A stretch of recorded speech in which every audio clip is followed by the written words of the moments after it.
Story 1. The house had always been my dream. Not that I wanted some huge mansion or an ultra-modern apartment with an ocean view. I just wanted something of my own.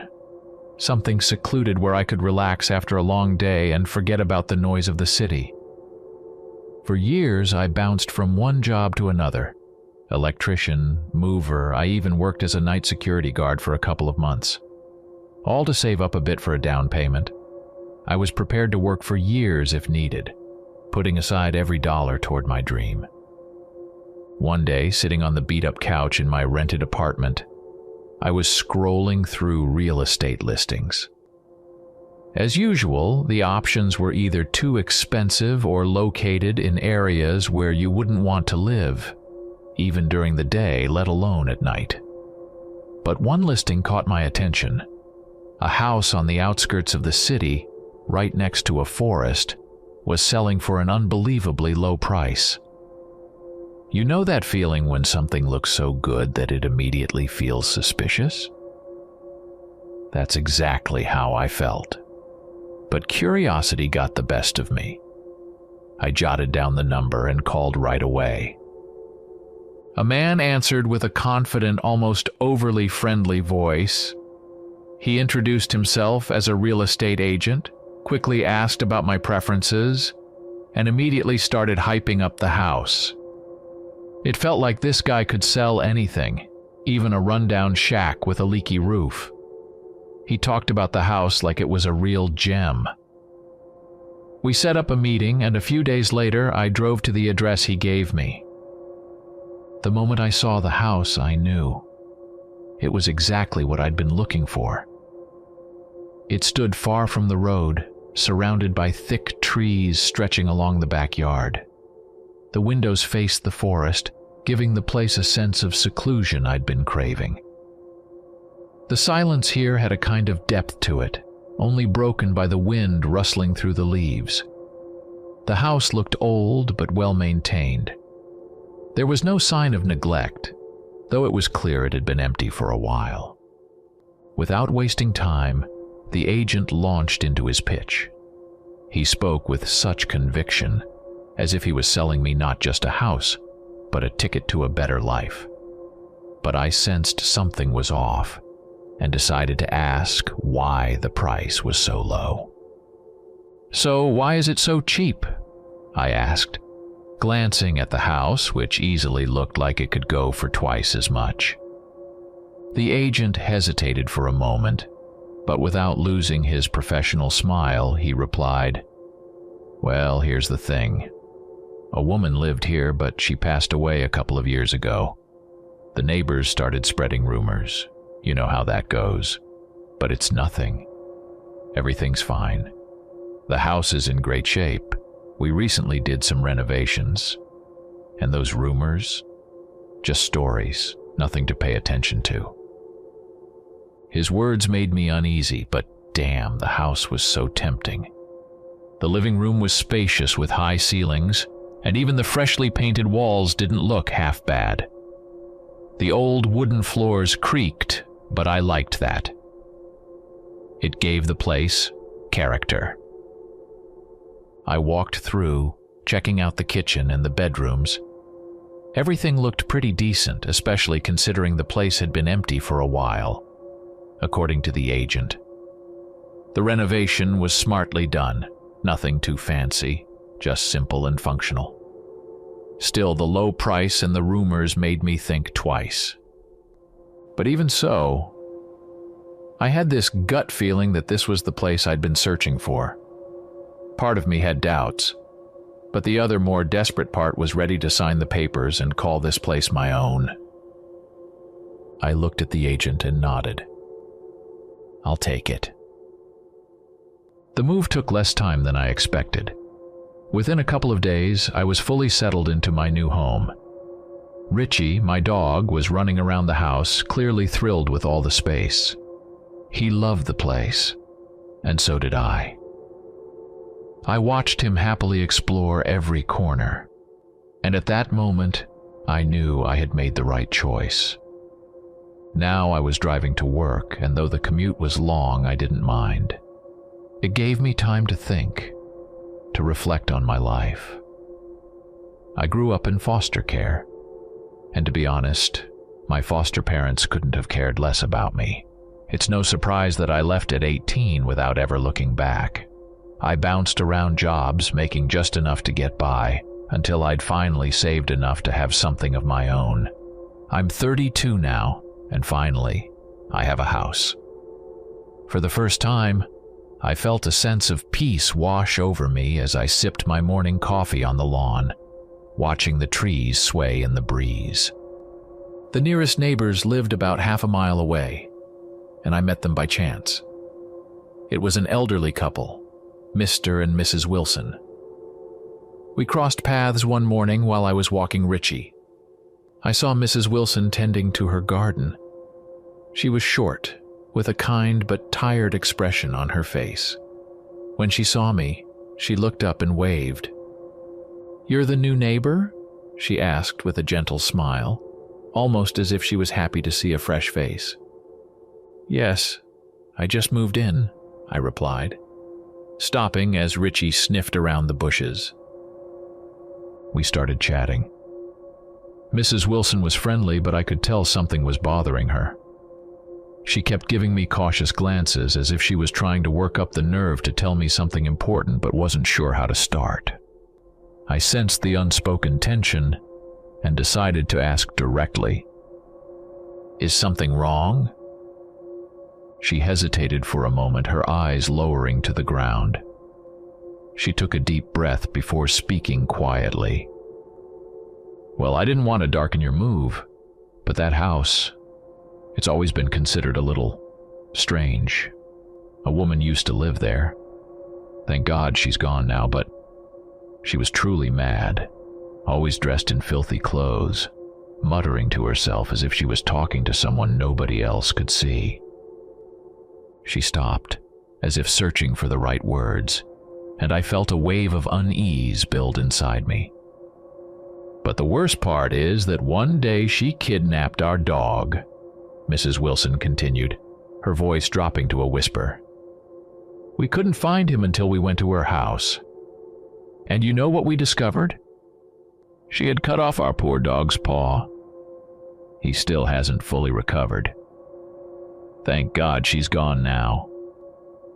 Her words hit me like a punch. I felt a cold sweat form on my forehead. That day, on my way home after talking with Mrs. Wilson, I was feeling a bit gloomy. Her story left an unpleasant feeling, but I tried to push those thoughts away. It was all in the past, and that woman was gone. Or so I kept telling myself. That evening, I immersed myself in work at my computer, trying not to think about my neighbor's strange words. However, Richie wasn't acting like his usual self. He kept pacing in circles, leaving the room and then coming back again, like something was bothering him. I glanced at him, but, too focused on my work, didn't give it much thought. As night fell and I got into bed, Richie was still tense. I ran my hand over his head, which seemed to calm him down a bit. But something about his behavior still felt off. I woke up to a scraping sound. Thin, grating, it cut through the silence of the night. I grabbed my phone and saw that it was 3:30. I turned on the light, thinking Richie must have caused some trouble, but he wasn't there. I called out to him, but there was no answer. Sleep fled instantly, and as I listened carefully, I realized the sound was coming from the kitchen. I got out of bed and, taking my phone with me, slowly made my way toward the source of the noise. The scraping grew louder as I neared the kitchen. A strange feeling of unease crept over me. The noise was definitely coming from inside the wall. I pressed my ear against the cold surface, trying to figure out what it could be. Rats? Maybe. But the sound was too loud, as if something big was trying to break out. I leaned in closer, listening, and suddenly the scraping stopped abruptly. I stood there, holding my breath, waiting for something to happen. But nothing. Silence. Only the faint sound of the wind outside the window. I stayed like that for a few more minutes, but the noise didn't return. Thinking it was probably just my imagination or maybe some animals in the walls, I started looking for Richie. I found him outside. He was sitting in the middle of the yard, his eyes locked on the moon. He wasn't moving, almost as if he was hypnotized by the cold light. I called out to him, "Richie!" He immediately turned, wagging his tail and running toward me like nothing had happened. He acted as though everything was perfectly fine. I brought him back inside, settled him down, and trying to calm myself, headed back to bed. Thoughts of dealing with this tomorrow swirled in my head as I drifted off, the strange unease still lingering. The next morning, I couldn't shake off the thoughts about that strange scraping. I walked around the house trying to figure out what it could have been. The idea of calling repairmen crossed my mind, but then I remembered I'd spent all my money on the house. I couldn't afford any professionals. I'd have to handle it myself. I inspected the house, walked through every room, checked every corner and vent, but found nothing suspicious. As I stepped onto the porch, getting ready to leave for work, I noticed a letter by the door. Strange, I thought. Maybe someone got the address wrong? Especially since there was a mailbox right next to the door. Why not put it in there? I picked up the letter and examined it. The envelope was slightly worn, as if it had been sitting somewhere for a long time. The postmark showed it had been sent on October 10th of last year, nearly a year ago. In the top right corner was a stamp from Wilmington, North Carolina, and next to it was a red mark that read "Return to sender" and "Recipient refused." Those words immediately caught my attention. The address was written in neat handwriting. Rosie Lewis, 1725 Elm Street, Springfield. But what really shocked me was the sender's name, Grace Miller, the very same woman Mrs. Wilson had told me about. The crazy woman who kidnapped their dog and was known for her strange behavior. But as far as I knew, Grace Miller had recently passed away, and with no family left, the house had been taken by the bank and sold. It seemed like the letter had gotten lost along the way, and only now found its way back to the sender. Curiosity got the best of me. I decided to open the envelope and see what was inside. Opening the envelope, I pulled out a piece of paper written in neat, old-fashioned handwriting. From the very first words, it was clear this was a personal letter, and maybe I was never meant to read it. But something inside pushed me to continue. The letter began like this. "Hi, dear Rosie. How are you? I hope you're doing well. It's been a while since I've heard from you, and I've been really worried. Tell me what's new with you. How are things at work? How's your health? I hope everything's okay and you're feeling better." After these ordinary lines, the tone of the letter suddenly shifted. It's hard for me to write this, but recently I got some terrible news. The doctors told me I have cancer. It was a devastating blow. I couldn't accept it for a long time. The thought that my life might end sooner than I'd planned haunted me. I didn't know how to cope with it. At first, I was in despair, unsure of how to move forward or what to do. But then, I accepted it. At the hospital, they offered me treatment, but the doctors were honest, telling me the chances of recovery were slim. Still, I agreed. They said the fight would be long and difficult, but I want to try. Deep down, I hope I can beat this. I hope luck will be on my side. The emotions in her words were raw and painful. It felt like I could sense her fear and anxiety about the unknown. I'm going to fight, Rosie. I won't give up, though sometimes I'm terrified. I don't know how it will all turn out, but I hope you're doing well. Write me as soon as you can. I hope we'll see each other again." That's where the letter ended. I sat there, holding this fragment of her life in my hands, and a strange feeling started to grow inside me. Slowly, I folded the letter and put it back in the envelope. Her words kept swirling in my mind. Grace Miller, the crazy woman, as the neighbors called her. And now here I was, holding her letter, full of fear, pain, and despair. I closed the drawer where I put the letter and thought, could her madness have been connected to her illness? Maybe she simply couldn't handle the weight of it all. I felt an odd sense of pity for this woman. Maybe everything that happened to her, all the rumors, were the result of her personal tragedy. I tried to focus on the workday ahead, but the letter stuck in my mind all day. There was something wrong, something unsettling about it, and that feeling stayed with me until evening. When I got home that night, Richie greeted me at the door as usual, wagging his tail happily. But something was off. He looked tired, sluggish, almost as if he had lost interest in everything around him. It worried me. I need to take him to the vet, I thought, but I pushed that idea to tomorrow and went about my usual routine. It had been a long day, and I hoped a calm night would help me forget the strange events of the past few days. But the night didn't bring me peace. I woke up again to that same scraping sound as the night before. Damn it, what is that? I checked the clock. 3:30, the same time as last night. A sense of unease crept over me. I got up and headed toward the kitchen, thinking the sound was coming from there. But when I reached the kitchen, I realized the scraping wasn't coming from there.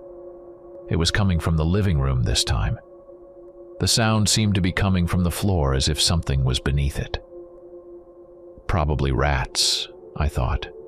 But then I wondered, why wasn't my dog, who usually hated those creatures, reacting? I called for Richie, but he didn't respond. Silence. Probably out on the lawn again, I figured, and went to check. Stepping outside, I saw him. He was digging furiously in the middle of the lawn, focused and intent, like he had found something important. "Richie!" I called, but he only glanced at me briefly before continuing to dig, completely ignoring me. I had to walk over and pull him away. When I got closer, I saw that he had already dug a pretty deep hole, ruining the lawn. I started scolding him and grabbed his collar to pull him away. But then my eyes fell on what was in the hole. Bones. Dirty, old bones. My heart started racing as I realized they were animal bones. I shone my flashlight on them to get a better look. Yellowed with age, they belonged to a small dog, probably a mutt. I shuddered. These bones had been here for a long time, maybe years, but it was still unsettling. My heart pounded in my chest. What the hell does this mean? I thought. Trying not to panic, I decided I'd deal with it in the morning. Grabbing Richie by the collar, I led him back into the house. He didn't resist, but looked at me with sad, almost knowing eyes, full of something I couldn't quite understand. "Stay quiet," I told him, locking him in the living room.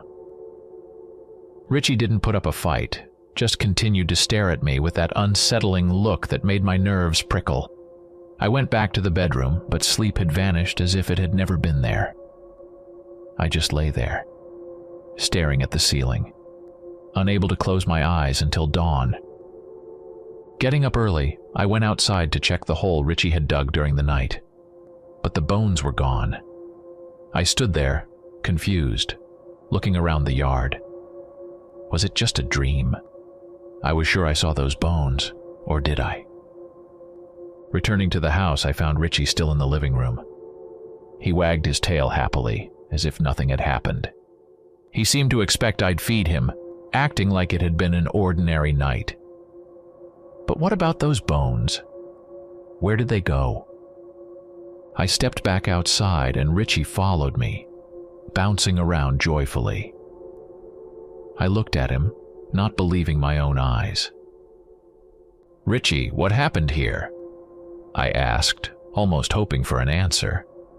He looked at me like I was an idiot, then happily ran around the house.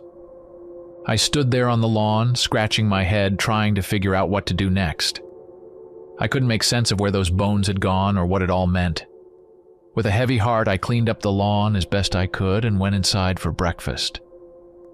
But the thought of what I had seen the night before never left my mind for a second.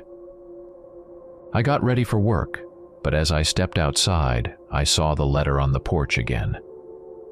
A dark, unsettling feeling washed over me, an echo of the previous night's events that still clung to me. Picking up the envelope, I looked it over and confirmed it was the same letter as before. The only difference was the date. This one was marked December 21st. A feeling of dread settled in my gut, but I opened the envelope and pulled out the letter anyway. It began the same way as the previous one. "Hi, dear Rosie. How are you? How's your health? I hope everything is okay. It's been a while since I've heard from you. I hope things are going well. I don't want to talk about this, but I have bad news. I went through chemotherapy, but the illness didn't go away. The doctor said there's nothing more they can do.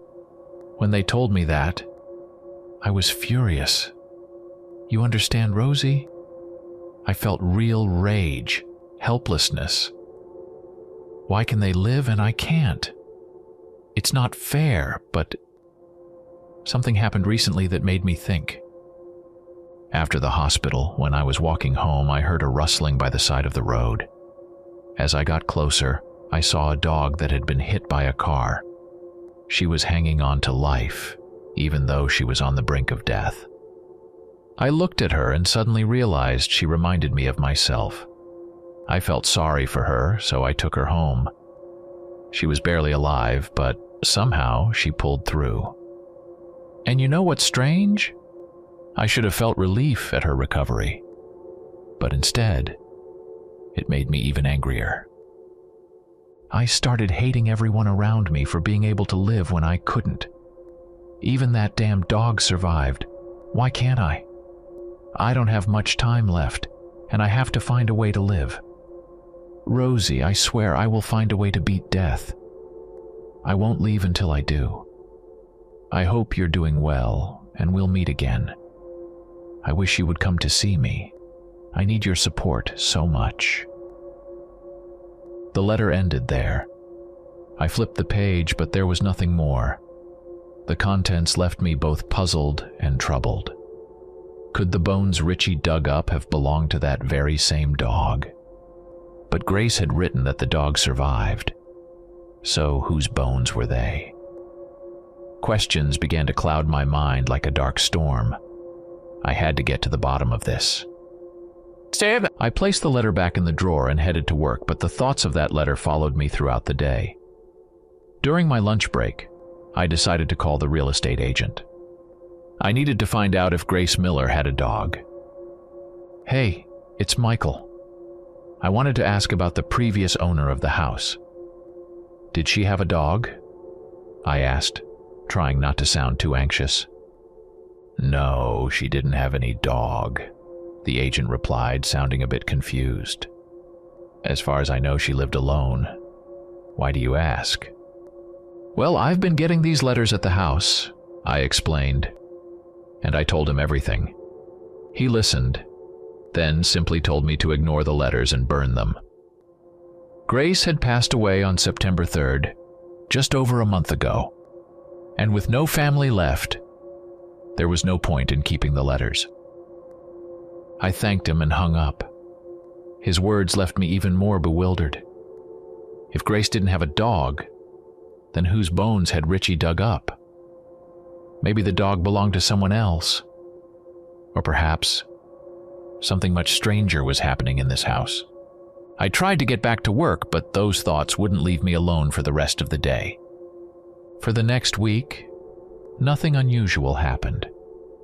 Finally, I was able to sleep normally, and the anxiety that had been weighing on me for the past few days began to fade, dissolving into the routine of everyday life. It seemed like things were slowly returning to normal, and all the worries were slipping into the background. But that peace was just an illusion. One night I woke up again, but this time it wasn't the scraping sound. I heard whispering. My heart froze as I opened my eyes and looked at the clock. 3:30 again. That time had become something ominous for me, and now it was back, along with something even stranger. I listened, and yes, someone was whispering. My mind tried to come up with a logical explanation, but fear gripped me deep inside.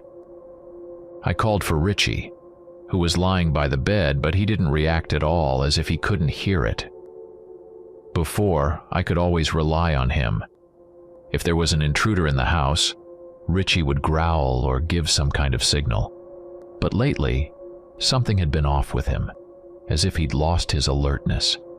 And now, with someone clearly whispering in the house, my dog showed no signs of concern. I turned on the light and stepped into the hallway. Immediately, I was hit by a sharp, unpleasant smell of decay. It was so strong that I had to pinch my nose to avoid breathing it in. A wave of disgust and anxiety washed over me. That smell couldn't just appear out of nowhere. Thoughts of the bones Richie had found flashed through my mind. But before I could process it, I heard the whispering again. It was coming from the living room. A shiver ran down my spine. I took a step forward, trying to move as quietly as possible, though only one question filled my mind. Who or what could be whispering in my living room in the middle of the night? When I peeked into the living room, I found nothing. The whispering had stopped, as if someone had been startled by my presence and fell silent, leaving only an eerie emptiness behind. Anxiety washed over me. My emotions were a mess. Fear, confusion, and a deep regret for ever buying this house. Everything was just too strange, and with each night spent here, the situation became more unsettling. I felt a growing conflict within. On one hand, I had invested all my savings into this house and couldn't afford to leave, but on the other hand, living in a place where inexplicable things were happening was becoming unbearable. What should I do next?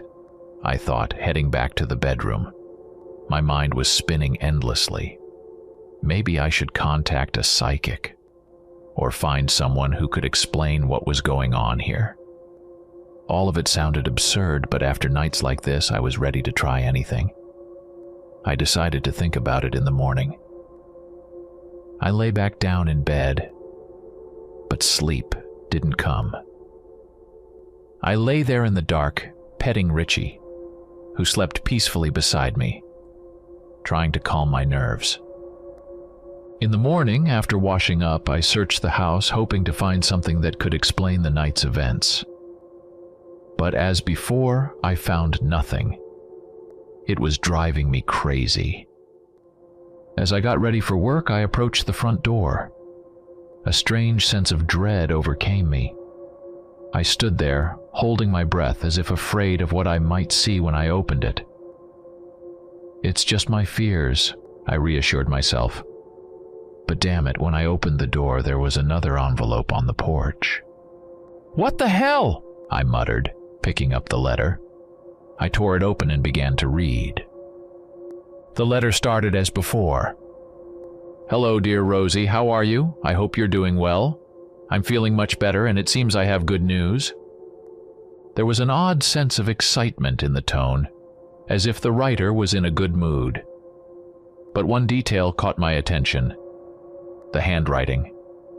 It had become rougher, less neat, as if with each letter, her hand had shaken more.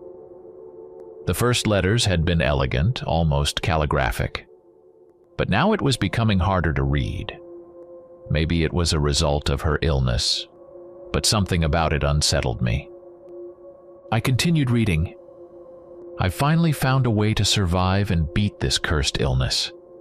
Believe me, I've exhausted every other option, but nothing gave me any guarantees. Until I found one woman. You wouldn't believe the lengths I went to find her. She lived in hiding, deep in the woods, far from civilization. I told her about my illness and begged for her help. At first she refused, but eventually she took pity on me and gave me a book. It was a terrible book, Rosie, filled with things that chilled my blood. I won't go into detail, but I'll say this. I want to live, and I'll do whatever it takes, no matter the cost. The letter paused here, as if Grace had stopped and returned to it later. The handwriting had become even rougher, as though the writer was in a state of extreme stress, or even panic. It's been some time now, and I've completed one of the book's tasks. It was hard, Rosie. I didn't want to tell you about this, but I need to share it with someone or I'll go mad. I did something horrible. The book said I had to kill puppies and bury them around my house. Yes, it sounds monstrous, but I want to live. I so desperately want to live. I went to shelters, found ads, and gathered 13 puppies. It was the hardest night of my life, Rosie. I buried them around the house, leaving small markers. I hated myself for it, but I did it. For life. I hope you understand and don't judge me. The letter ended with a plea.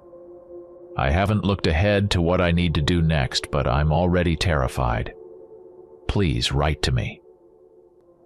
I stood there feeling a deep horror settle within me. Had she really done it? Killed the puppies and buried them around the house? This was beyond anything I could have imagined. Grace wasn't just sick. She was truly insane.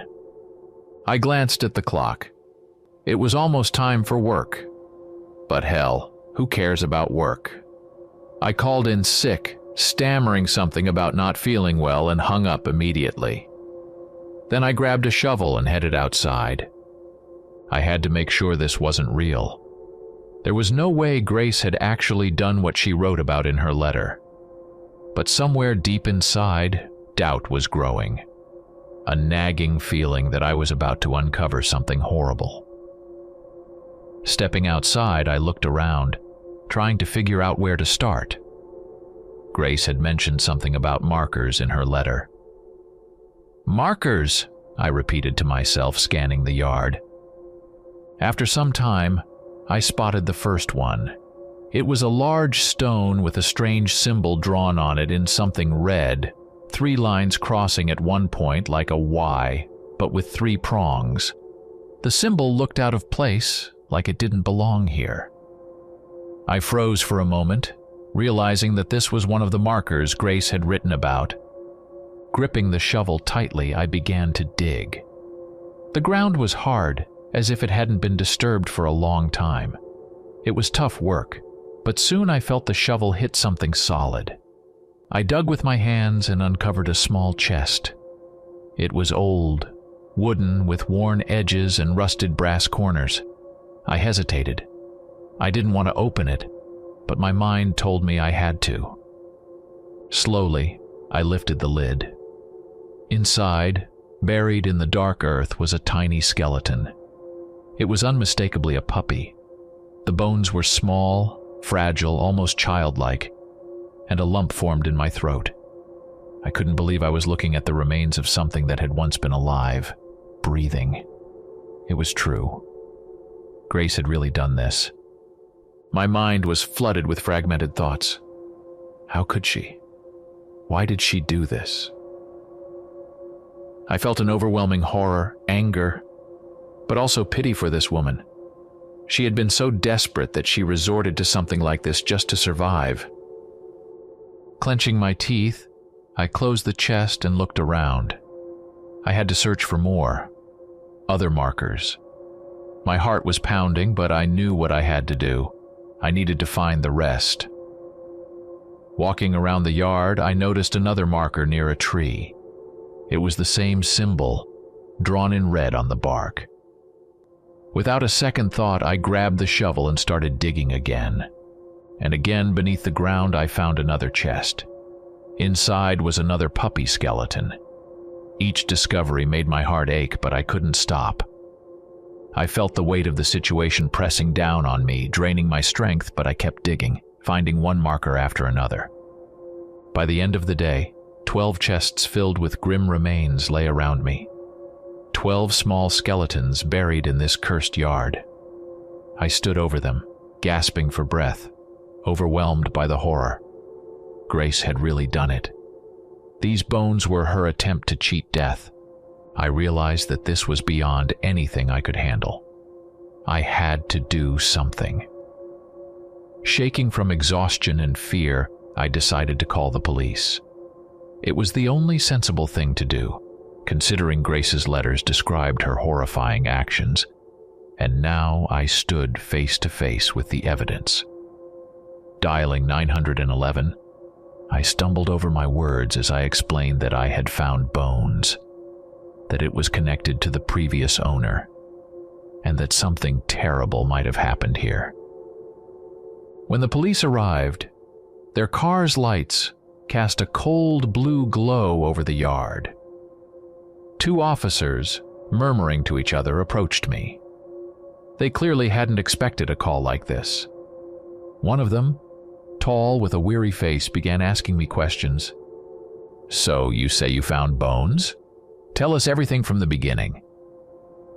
Nervously, I showed them the chests, now covered in dirt and dust from digging.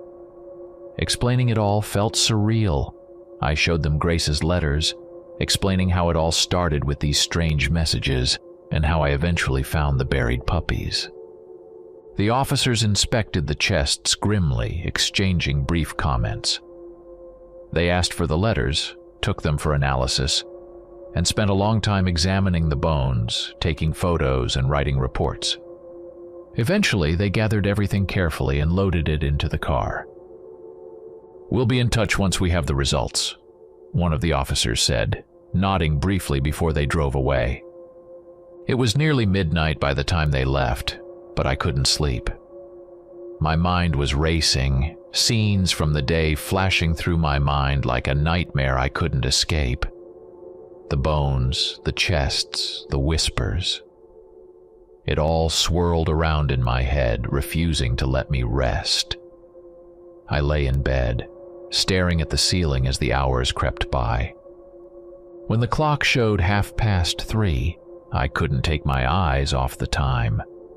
My heart was racing. I didn't know what to expect, but there was a tension building, like the calm before a storm. And then I heard it. Heavy footsteps. Slow, deliberate, as if something huge was moving around the house. Each step was unmistakable, as if it was coming from beneath the ground or through the walls. I held my breath, trying not to move, but my thoughts were racing. Who is that? What is that? I lay there, listening, and with each step, it felt like something was getting closer. Then I heard it. A heavy, deep breathing. It sounded raspy, as though whatever it was had trouble breathing, but it continued moving relentlessly. The footsteps paused for a moment, and then there was a creak. I froze, blood turning cold. The front door slowly, with a groaning sound, opened. I heard something heavy step inside. What the hell? I thought. Panic washed over me, but my body felt like it was made of stone. I was paralyzed with fear. I could hear it walking down the hallway, its steps echoing through the house. My heart was pounding so hard I was sure it would burst out of my chest. The footsteps grew closer, closer and closer. I heard them stop right outside my bedroom door. For a few seconds, there was a terrifying silence. At that moment, I felt my mind torn between the urge to run and the inability to move. And then Richie, who had been lying quietly, suddenly tensed. His fur stood on end, and he began growling softly before baring his teeth, staring directly at the door. His growl grew louder. showing his teeth as if something monstrous was standing just outside the door. My thoughts were swirling like in a fog, and my heart was pounding so hard I could hear it in my ears. I lay in bed, trying to gather myself. What is this creature? What does it want? Fear gripped my body, every muscle tense. Richie kept growling, baring his teeth at the door, but I had no idea what to do. Damn it, should I jump out the window? The thought flashed briefly, but I was still frozen in bed, paralyzed by fear as if a shadow loomed over me. I waited. Time seemed to stop. The footsteps behind the door were heavy, as if something was carefully considering its next move. I braced for the worst, but then I heard the steps begin to retreat. Slowly, but surely, the creature moved down the hallway. Then, the front door creaked again. I held my breath, listening until I heard it close with a dull thud. The creature had left the house. Shaking from the tension, I forced myself to get up from bed. This was real. This wasn't a dream, I kept telling myself. My legs felt like jelly, but I turned on the lights and walked into the hallway. Richie followed me. Tense, his ears pricked up. I scanned the surroundings, trying to make sense of what had just happened. And then I saw them. Footprints on the floor.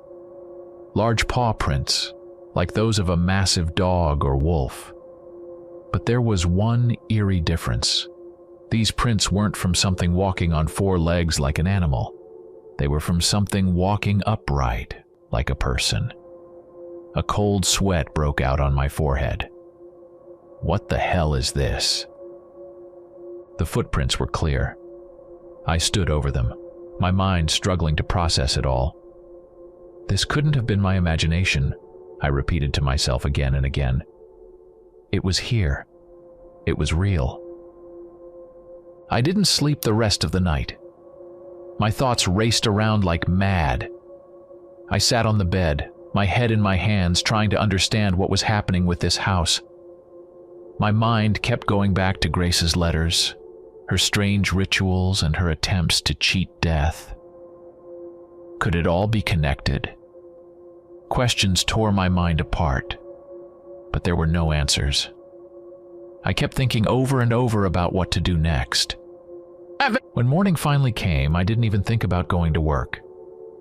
Work seemed distant and meaningless now. The only thought circling in my head was, how do I fix this?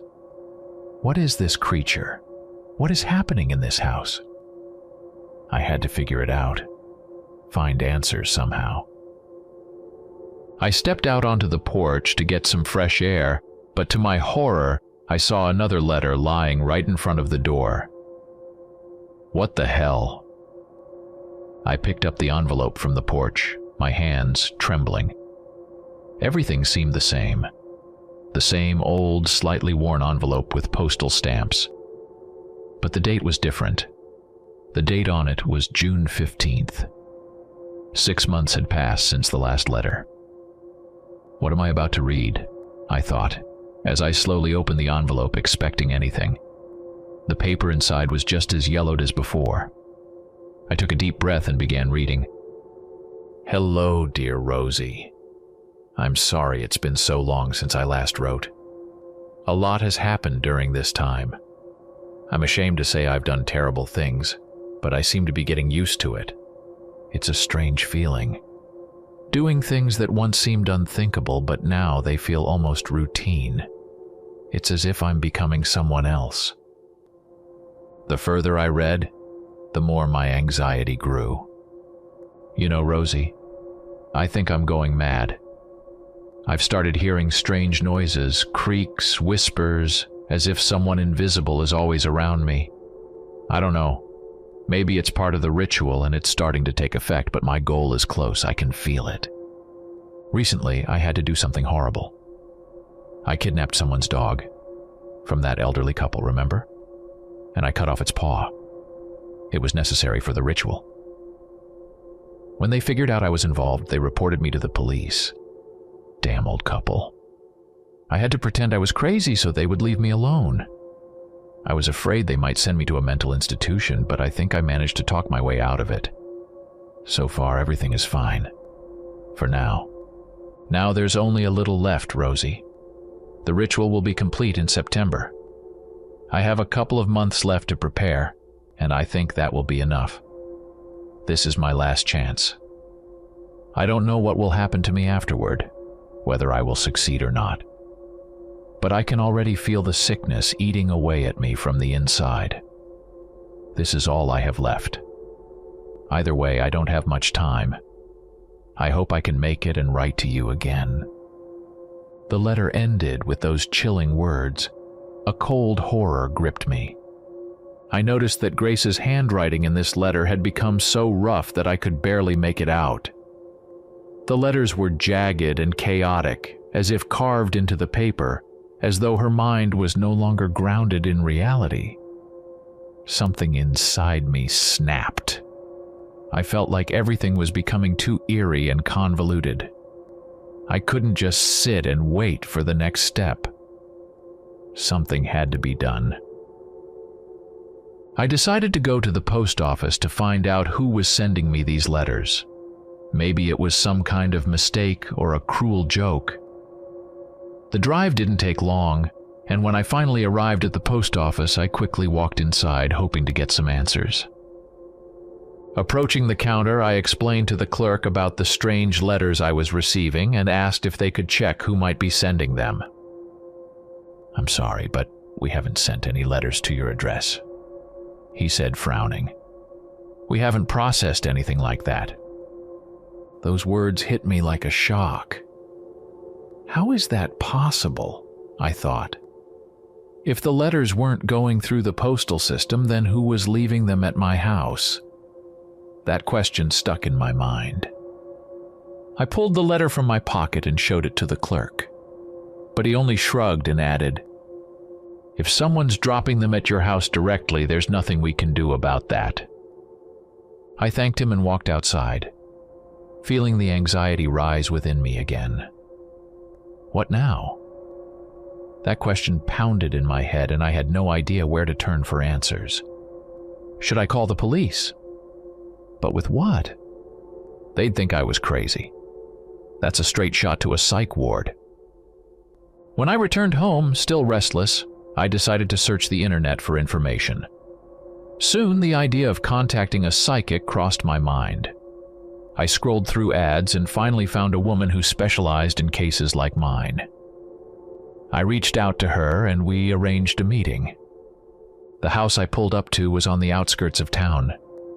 It was old, with peeling paint on the walls and windows covered by heavy curtains. Wild bushes grew outside, looking untamed. The atmosphere was heavy, almost oppressive, like the place was hiding many secrets. I knocked on the heavy wooden door, and after a few seconds, it opened. The woman standing before me looked surprisingly ordinary. She was probably around 40, dressed simply in a long skirt and a dark sweater. Her face was serious, and her eyes studied me carefully, as if she already understood why I was here. "Hello." "I called you," I said, trying to hide my nervousness. "Yes, come in," she replied, stepping aside and gesturing for me to enter. Her home was small but cozy. Inside there was old wooden furniture, mystical paintings hung on the walls, and the air was filled with a faint scent of herbs. We sat at a small table, and I began telling her my story, from the strange letters to the footsteps I heard at night. The woman listened silently, without interrupting me. I could see her expression changing, growing more intense. When I finished, she sat in silence for a few moments, and I could tell she was frightened. "You need to leave?" she finally said in a quiet but firm voice. "As soon as possible. This house, this place. Something very bad is happening there, and you shouldn't stay." But how could I leave? This house was all I had left. I had invested all my savings into it, It was my only chance for a peaceful life. Leaving now would mean losing everything. "Isn't there another way?" I asked, desperation creeping into my voice. She looked at me, as if hesitating whether to say more, and finally spoke. "There is one way, but it's very dangerous." Her voice dropped lower, as though she didn't want anyone else to hear. "You need to find something that was precious to the previous owner. It could be anything, a personal item, something they were strongly attached to. You must throw that item into a river. The creature will follow it, thinking it's its connection to this world. If everything goes right, it will leave your house." I listened to her, realizing how incredible this sounded. It seemed like nonsense, like some children's story about ghosts. But then again, I had already experienced so many terrifying and inexplicable things. I was willing to try anything to be free of this horror. Thanking her for her advice, I returned home.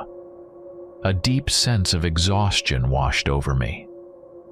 I hadn't slept the night before, and all these thoughts and worries had drained me completely. Crawling into bed, I felt the weight of sleep coming over me like a wave. I drifted off the moment my head hit the pillow. I woke up from my sleep and immediately knew the night wasn't over yet. Is it that time again? A wave of anxiety flashed through my mind. I didn't want to look around, but I lifted my head anyway and froze in fear. Sitting on the bed in front of me was Richie, my dog, staring straight at me.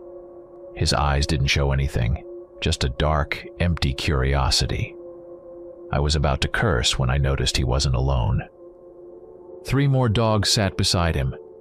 One of them, skinny and dirty, was missing a paw. "That's the neighbor's dog," I realized, feeling a cold chill run down my spine. All 4 dogs sat motionless on the bed, staring at me. The scene was so eerie that I couldn't move. They weren't growling or baring their teeth, just staring, and that was even worse. "Richie, what's going on?" I whispered, barely keeping the tremor out of my voice. My dog continued to silently watch me, then slowly jumped off the bed.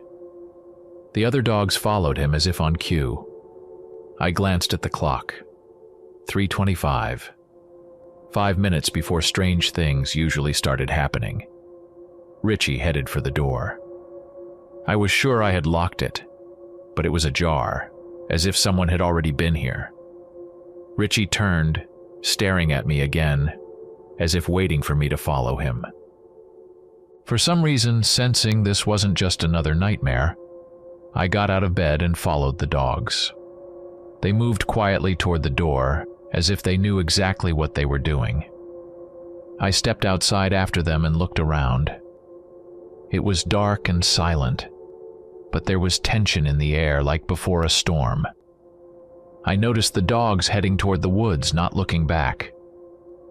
Cold fear gripped me, and I went back inside to grab a flashlight.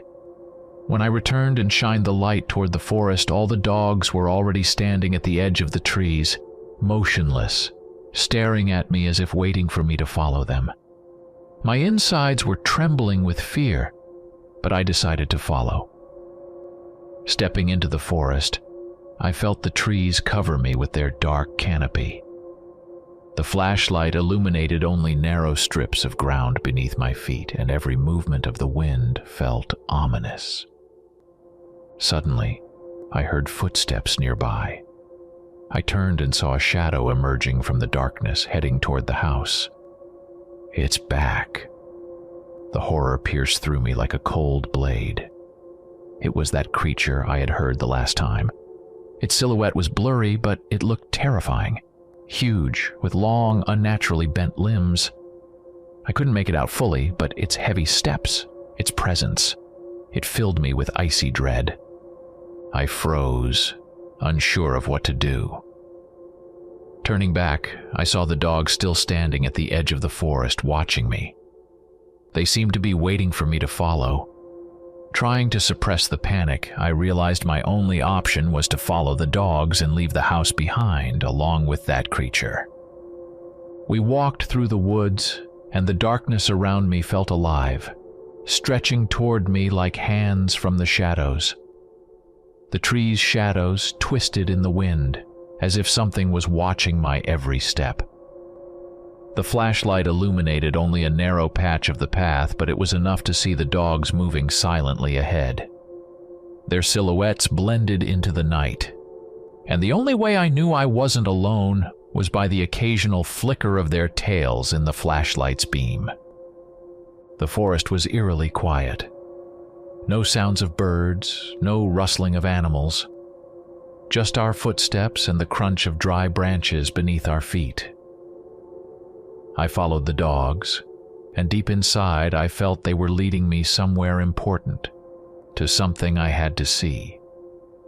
Soon, the trees began to thin out, and a clearing opened up in front of us, overgrown with tall wild grass and bushes as if long forgotten. The dogs stopped and began sniffing the ground, and then, as if finding what they were looking for, all four gathered around an old stone slab. I walked closer, feeling my heart start to race. The slab looked ancient and neglected, its edges hidden by moss and dirt. I carefully cleared off its surface and suddenly realized I was standing in front of a grave. On the stone, under a layer of dirt, a name slowly emerged: Rosie Lewis. Beneath it were lines carefully and lovingly etched. "You were my little star. Rest in peace, my angel. 2020 to 2024. My heart stopped. Rosie. This was the Rosie mentioned in the letters. She had been only 4 years old. I stood there stunned, realizing that the crazed woman who had written those letters had been addressing her dead daughter. Why had she done this? Was it an attempt to maintain a connection with someone she had tragically lost?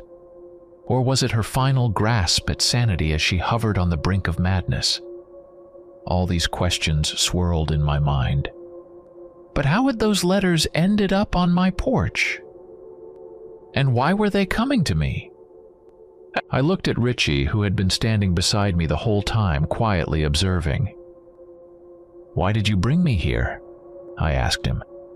But he just looked at me with the same blank, knowing gaze, as if saying, "Why are you asking this of a dog?" I stood there for a few more minutes, feeling a mix of horror and sadness roiling inside me. It seemed the dogs had fulfilled their task. Why this was necessary, I still didn't understand, but at least I had some answers. Deciding it was time to return, I started back toward the house, with the dogs following me. When we returned, I stopped at the porch and waited. I didn't know what to expect, but my heart raced at the thought that the creature might still be lurking nearby. After an hour, there were no signs or sounds of it. It seemed to have disappeared, as if it had never existed. I went back inside. Everything was quiet and the house felt strangely empty, as if all the sounds had left along with that creature. I took a quick look around, making sure everything was in place. The silence was almost deafening. Finally, exhausted, I collapsed onto the bed and passed out instantly, as if this whole day had been not reality, but a horrific nightmare. Early in the morning, I woke up, and the first thing I saw was Richie, sitting beside me, happily wagging his tail. I petted him on the head and asked with a forced smile, "Well, buddy, what will today bring us?" My voice sounded cheerful, but inside, everything was boiling. I got up, washed, dressed, and fed the dog, but my thoughts were far from here. I couldn't stop thinking about what might be valuable to this creature, what could make it leave, but nothing came to mind. What am I looking for? How can I find it? I knew the answer was somewhere in this house, and I had to search. Finally, I mustered the courage to open the front door. I had been putting off this moment, dreading what might be waiting for me behind it. Yet it was an inevitable step. I took a deep breath, gathering all my strength, and when I opened the door, there was another envelope on the porch. Damn it, flashed through my mind. It was inevitable. Resigned, I picked it up and looked at the date. My heart froze. The envelope was dated yesterday. How is that possible? With trembling hands, I tore open the envelope, already knowing there would be something terrible inside. And I wasn't wrong. Dear Rosie, sorry I haven't written in a while. I've been busy lately. Something unfortunate happened and I've been putting off this letter. You see, the thing is, some creepy guy has moved into my house. I don't know who he is, but I don't like him, and how dare he intrude on my property. And he's got this annoying dog. I hate that creature. My heart began pounding harder. She was talking about me. I've put up with it for long enough, hoping he would leave on his own, but I'm not waiting anymore. Tonight I'm going to kill him because I have every right to, don't I? He's intruding on my house. This is my home. This is our home, Rosie. I felt my body go cold. Every word dripped with hatred, and the most terrifying thing was the threat. Oh, and by the way, I forgot to tell you the most important thing. I've beaten the sickness. I'm living a new life now, and I hope, Rosie, that you'll join me soon so we can live happily together. See you soon. As soon as I deal with this guy, I'll write to you again. With love, Gracie. The letter ended, but I couldn't stop reading it over and over, each time feeling the growing terror inside me. This time the handwriting was clear, neat, but there was something demonic, sinister in it that I couldn't explain. These words weren't just a letter, they were a threat. Could this creature be watching me? Does it know I'm here? Thoughts swirled in my head, refusing to let go of the horror. I could feel cold sweat dripping down my neck, fear seeping into every cell of my body. The first thought that flashed in my mind, I need to leave. Immediately. I couldn't stay in this house anymore, knowing that something monstrous was literally breathing down my neck, watching my every move and preparing to attack. But how could I just abandon everything? All my money, all my efforts. This was my last refuge. I couldn't leave. All my thoughts and doubts came down to one fact. After everything I had gone through, I couldn't just run away. I knew I had to do something. Realizing that inaction would destroy me, I began searching the house for anything that could have been precious to this woman. It took the entire day, but I kept searching. Time flew by quickly, and when I finally looked at the clock, it was already 2 a.m. I had searched everywhere, from the closet to the basement. Every corner and hidden spot had been checked, but I found nothing of significance. Inside, I felt a growing sense of hopelessness. I could feel the pressure of time building. Suddenly, I noticed that Richie was acting strange. He was nervous, pacing around the house, occasionally letting out soft growls. It's getting close to 3 o'clock, I thought, feeling the fear rise again. I turned to Richie, trying to understand what was bothering him. Richie, what do I do? Help me! I said in desperation. At that moment, he barked sharply, as if answering my question. It was so unexpected that I froze. The dog barked again, not taking his eyes off me, and then I realized he wanted me to follow him. Grabbing a flashlight, I followed Richie, who once again led me to the grave, the one where I had found the headstone with the name Rosie Lewis before. He stood next to the gravestone, barking as if trying to tell me something. I strained my mind, trying to find a logical explanation. What was precious to her? Rosie, That's the answer. It's her daughter. Everything suddenly clicked into place. I had to dig up Rosie's grave and throw her remains into the river. A chill ran down my spine. There was no time for doubt, though the thought of what I was about to do filled me with horror. I quickly returned to the house, grabbed a shovel, and ran back to the grave. Time was racing toward 3 o'clock, and it was already close to 2:30. I started digging, feeling how each strike of the shovel brought me closer to a grim truth. Finally, the shovel hit something solid. It was a coffin, a small one, as if for a child. The coffin looked old and modest, as if it had been placed there without much ceremony. The wood had darkened from time and moisture. I carefully pulled it out, my heart pounding like crazy. In that moment, I whispered apologies for disturbing the grave of a little girl. It was disgusting, horrifying, and utterly unnatural. I gathered my courage and slowly opened the lid of the coffin. But instead of seeing a human skeleton, I froze in terror. Inside lay the skeleton of a dog. What does this mean? Flashed through my mind. Everything had turned upside down, not as I had expected. How could there be a dog skeleton in the grave of a girl? I didn't have time to process what this could mean because I heard Richie's loud bark. It was a warning bark. I knew I had to act immediately. There was no time for reflection. Closing the coffin, I started heading back to the house. 1,000 questions swirled in my mind, but the main point was clear. I had to complete the ritual, no matter what I had just found. As I approached the house, I saw a silhouette flash in the window of my room. My heart began to race twice as fast. I knew that creature was inside, waiting for the right moment to strike. I realized I had to get its attention and lure it away. A memory of the nearby river where I often walked with Richie came to mind. Now it could be my only chance. Holding the coffin, I gathered all my resolve and shouted, "Hey, I'm here!" My voice echoed through the dark street, and in that instant, the silhouette in the window vanished.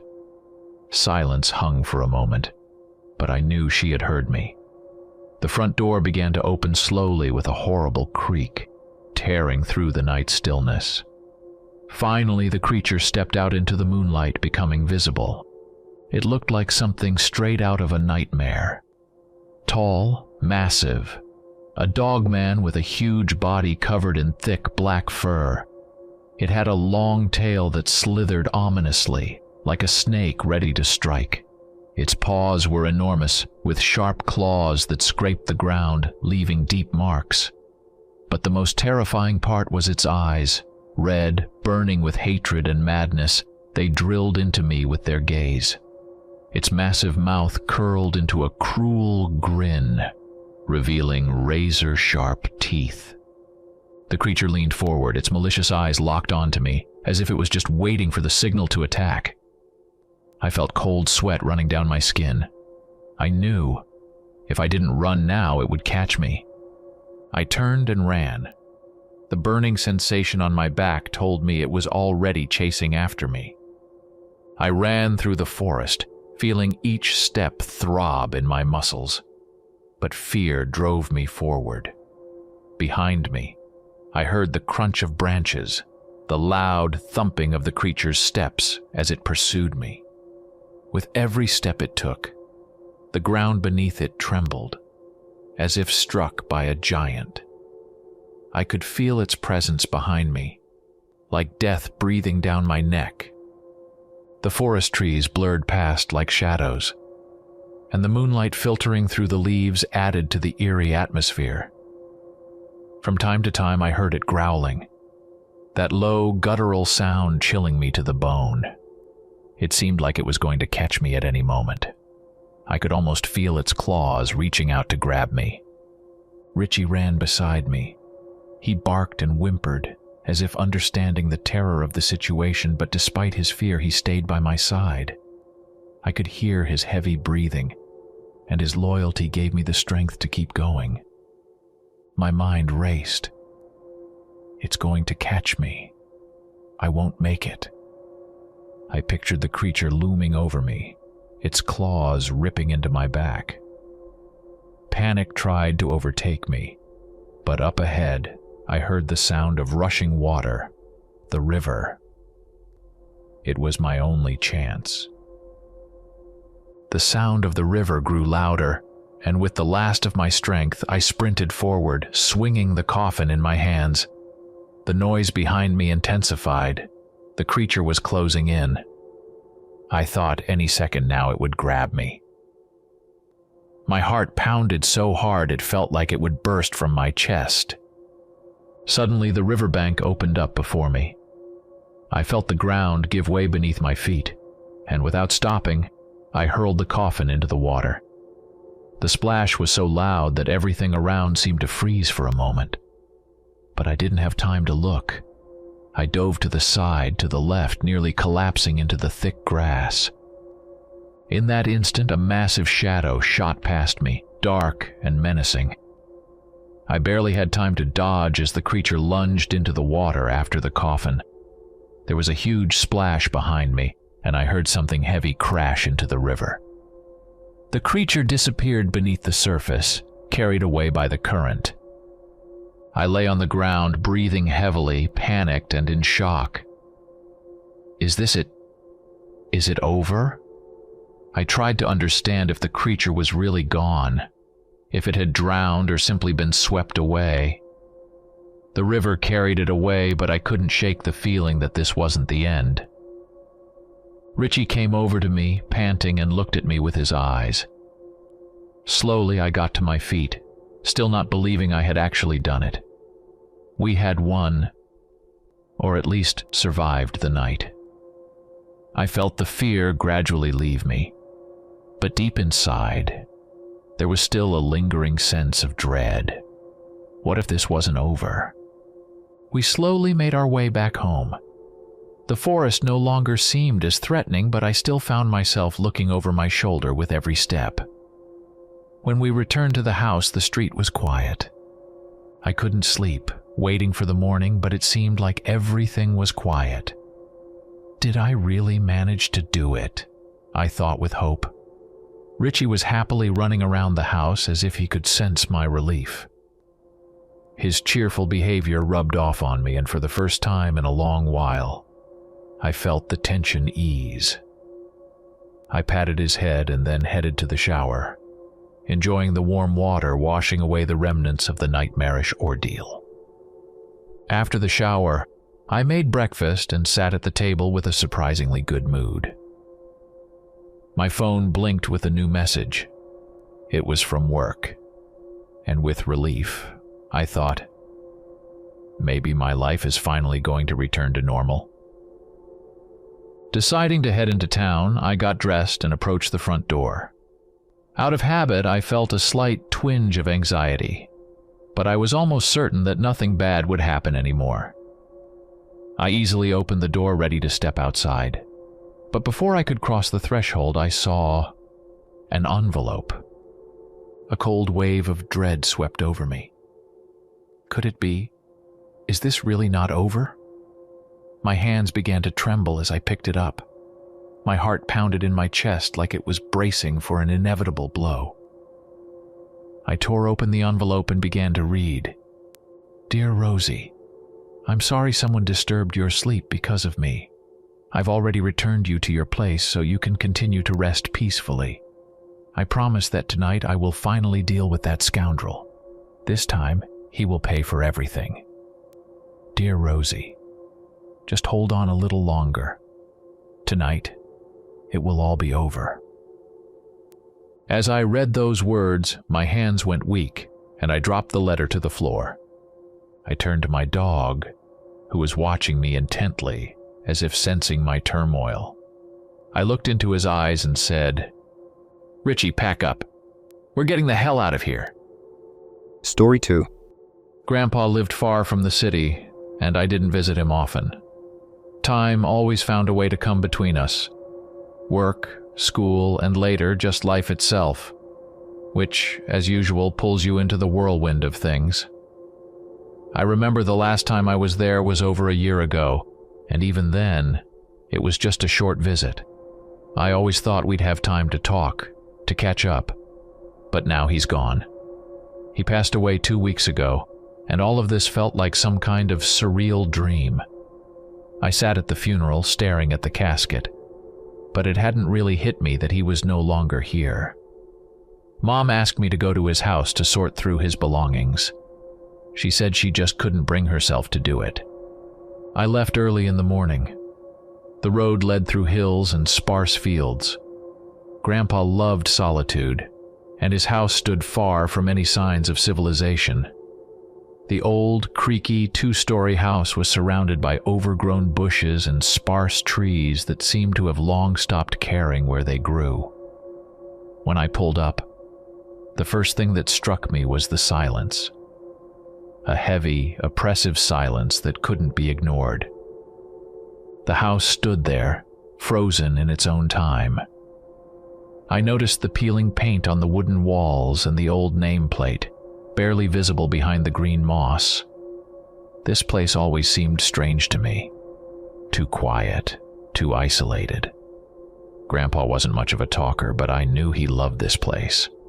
It was his refuge from the outside world, from the noise, from people. Maybe that's why I didn't visit often. As I approached the door, I was hit by a mix of sadness and a strange guilt. Maybe it was because I hadn't been there earlier, hadn't helped him in his later years. Maybe it was because I realized I was about to sift through his life piece by piece, going through things he was attached to. The key was under the old stone by the entrance. The door creaked open with that familiar sound I remembered from my childhood. That sound always seemed eerie to me, as if the house was breathing or grumbling at those who disturbed it. Inside, it was cold and gloomy. The furniture was covered in dust, and the curtains, once light beige, were now almost gray. Everything here smelled of time standing still. In the corner were his old hunting rifles, and on the table was a stack of old letters, yellowed with age. I walked through the rooms, trying to assess the work ahead.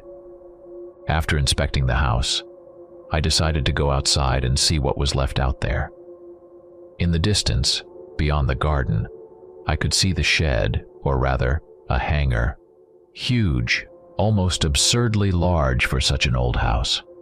I remembered that as a kid I never went inside, though I was always curious.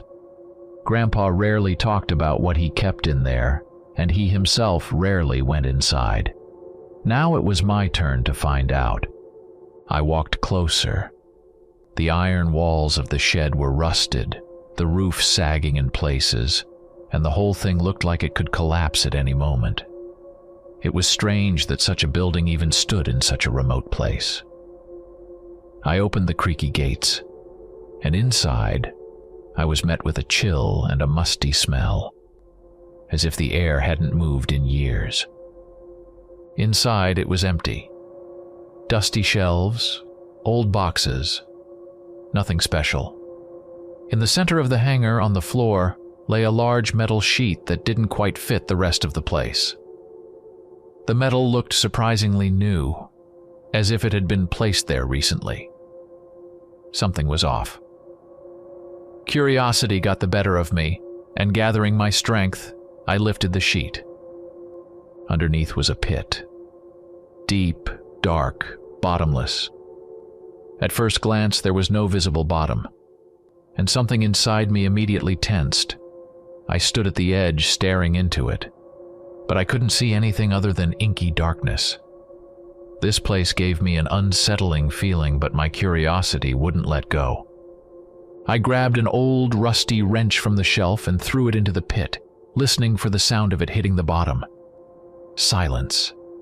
There was no sound of impact, no echo, as if I had thrown it into a void. This intrigued me. I threw another object, this time a brick I found by the wall. Nothing. No thud, no rustle. Something wasn't right. I felt a strange, overwhelming urge to know what was down there. I found a rag, wrapped it around an old stick, lit it, and threw it into the pit.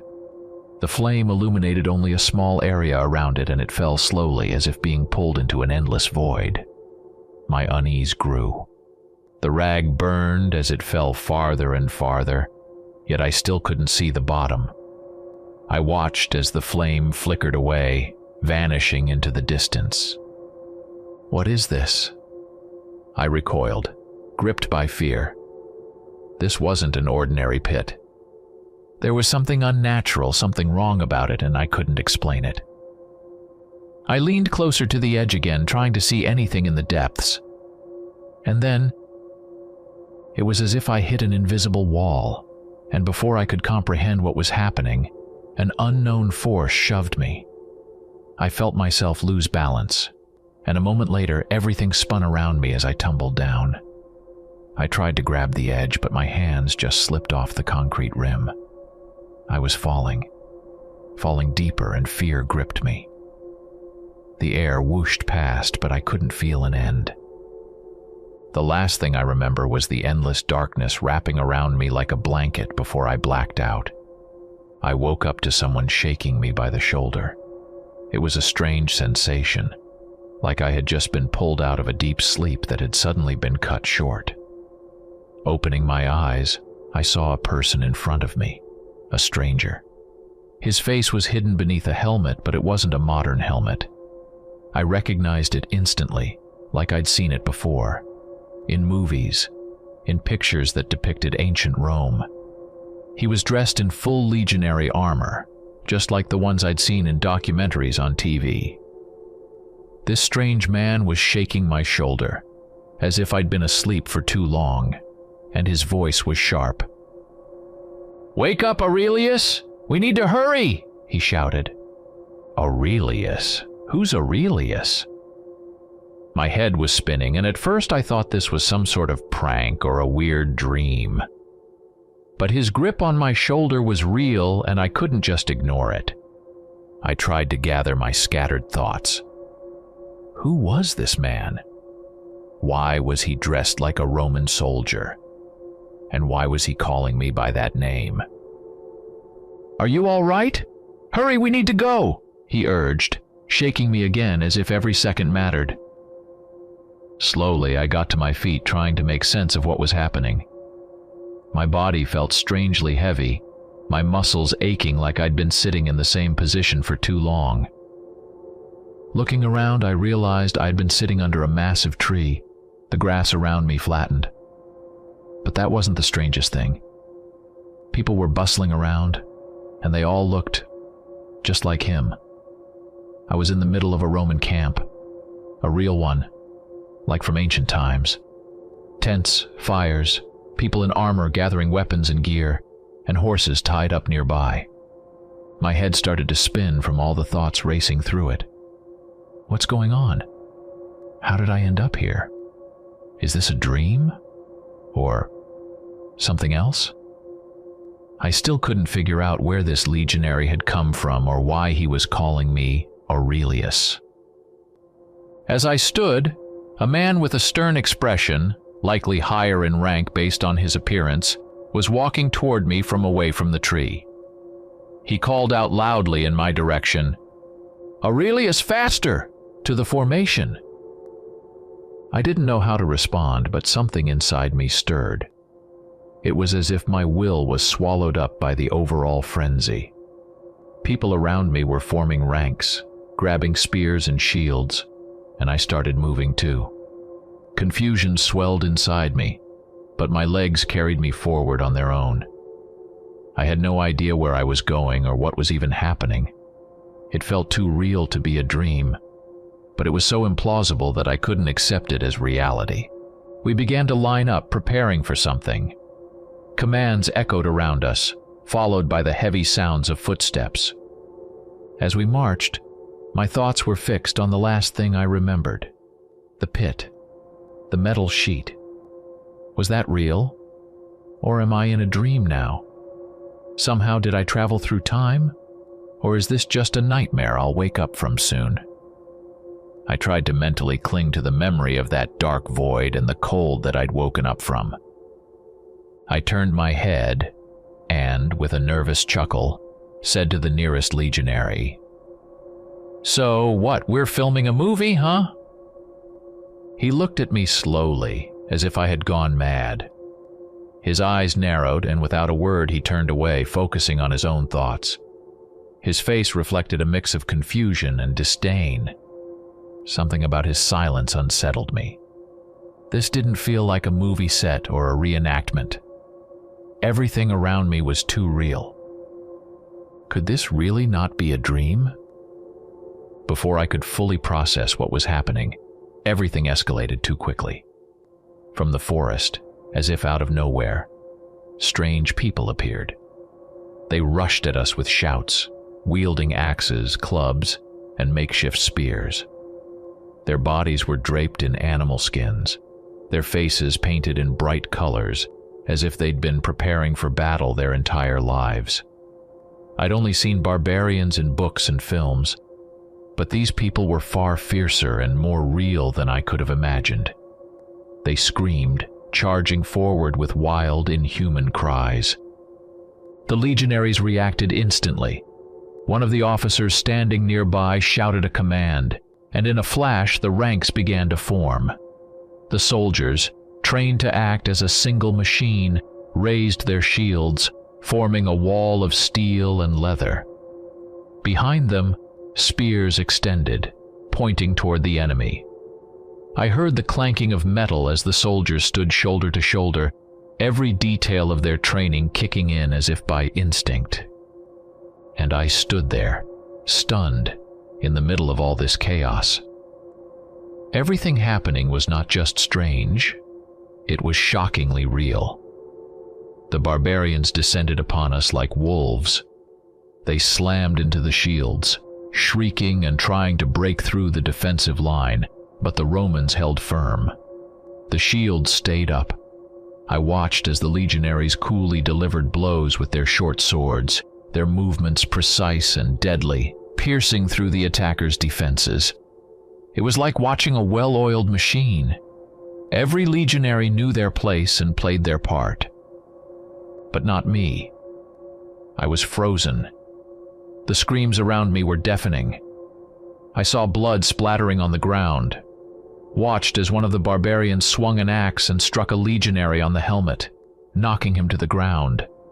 He fell, his shield shattered from the blow, and in the next second, the barbarian drove his weapon into the soldier's chest. I stood off to the side, watching as people around me died, my feet glued to the ground. Panic washed over me. This wasn't a movie. This wasn't a dream. Everything around me was terrifyingly real. I couldn't move. I couldn't scream. It was as if my mind refused to accept what was happening. I saw one of the legionaries get pierced by a spear, his face contorting in pain before he collapsed, his blood soaking the earth. The Romans kept holding their ground. Their formation was tight, unbreakable. They stood side by side, defending with their shields, fighting in unison like a single entity. Spears thrust forward, stabbing into the barbarians, who charged at them like wild beasts. I heard the commanders' shouts, their voices cutting through the air, urging the legionaries to keep fighting. I could feel my heart pounding in my chest when suddenly a barbarian with an axe charged straight at me. My whole body tensed in fear, but instinct took over. I raised the shield, just as I had seen the other legionaries do, feeling its weight in my hand. The gladius was in my other hand, but it felt so unfamiliar that I could barely hold it. The axe came down on the shield with incredible force. The metal rang out, and my arm went numb from the blow. The barbarian loomed over me, his face twisted with rage, his eyes burning with a wild fire. He kept attacking, swinging the axe again and again at my shield. With each strike, I backed away, feeling the ground slipping from under my feet. Every second I was losing this fight more and more. I tried to strike back, but it was clumsy and awkward. The barbarian easily deflected my sword and lunged at me again. I thought this was the end. I was being pushed closer and closer to the tree line, my strength fading. The shield trembled in my hand, and I could barely hold it up. He was ready to deliver the final blow. And then suddenly, the sharp whistle of a sword cutting through the air. The man who had woken me, the first legionary I saw, appeared as if from nowhere. With incredible speed, he struck the barbarian with his gladius, slicing into his side. The barbarian staggered, dropping the axe, and collapsed to the ground with a heavy thud. "What's wrong with you?" the legionary asked again, grabbing my shoulder and shaking me. His voice was harsh, almost irritated. I couldn't respond. The words stuck in my throat.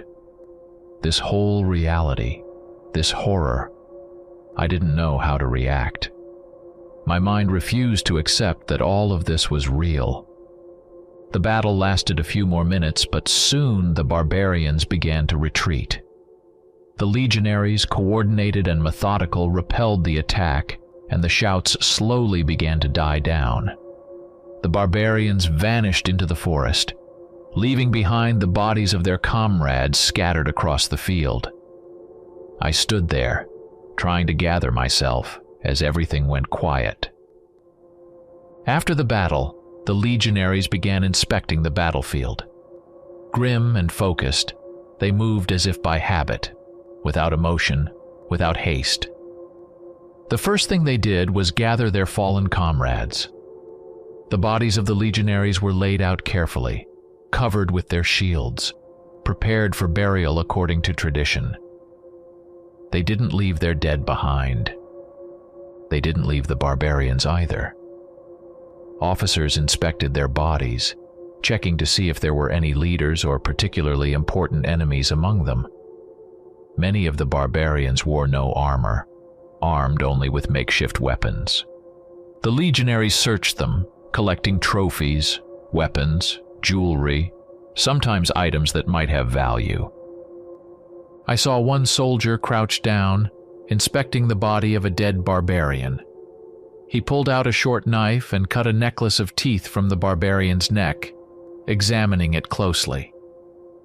Other Romans quickly resumed their duties, going back to their tasks. It was a harsh, emotionless process. For them, this was everyday life, something they accepted. I stood off to the side, still unable to move. This wasn't a game, it wasn't a movie set, and it was definitely not a dream. I realized that I was in another reality, where death and violence were part of life, part of their world. The unit continued to march. We crossed the field, slowly moving toward some destination that was unclear to me. This time, it seemed like I had finally started to come to my senses. Everything that had happened was shocking, but clarity was beginning to return. I didn't know for sure if I had traveled to the past, or if this was some kind of parallel universe, but that didn't matter now. What mattered was that I was here, and I needed to act according to the circumstances. For now, I was a legionary, and my position didn't allow me to just run away. I knew deserters in ancient Rome had no chance. They were executed without hesitation. Running was suicide. I tried to recall everything I knew about this time. Did I remember anything useful?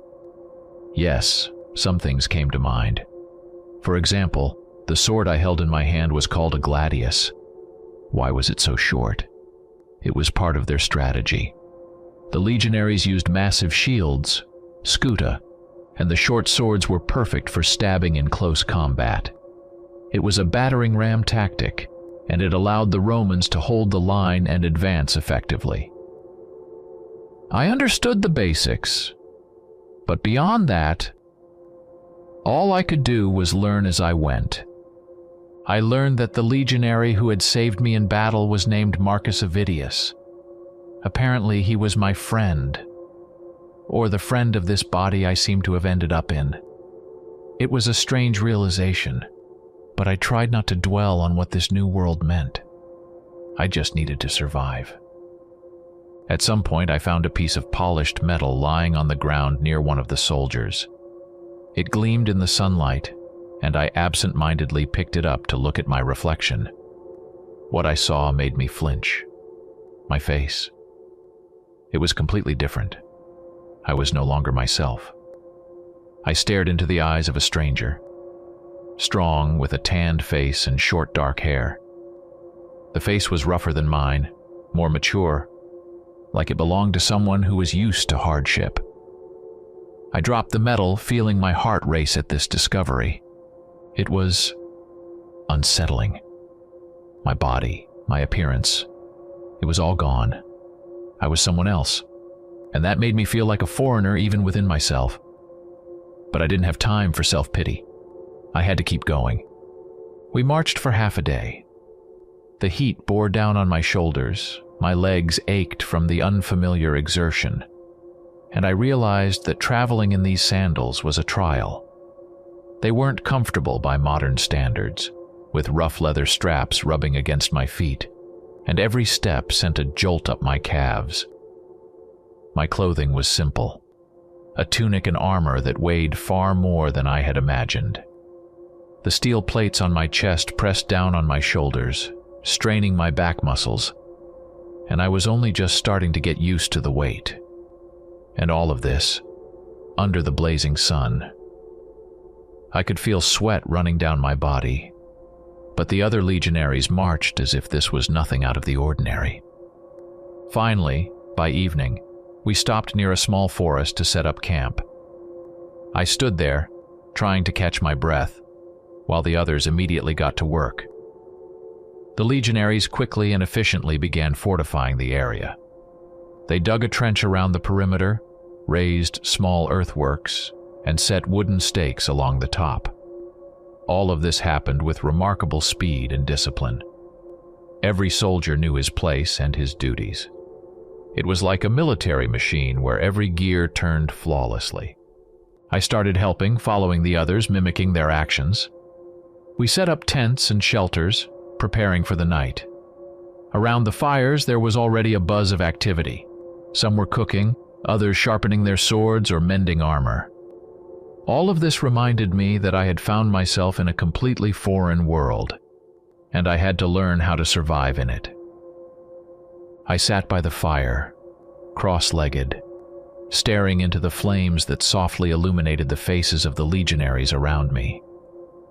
The crackling of the wood, the smell of smoke, and the warmth radiating from the fire after a long, exhausting day were the only things keeping my mind from spiraling into darker thoughts. I was drained, physically and mentally. Every muscle ached, and my head swirled with hundreds of questions for which I had no answers. But I had to pretend everything was fine. No one here could suspect that I felt like a stranger in this world.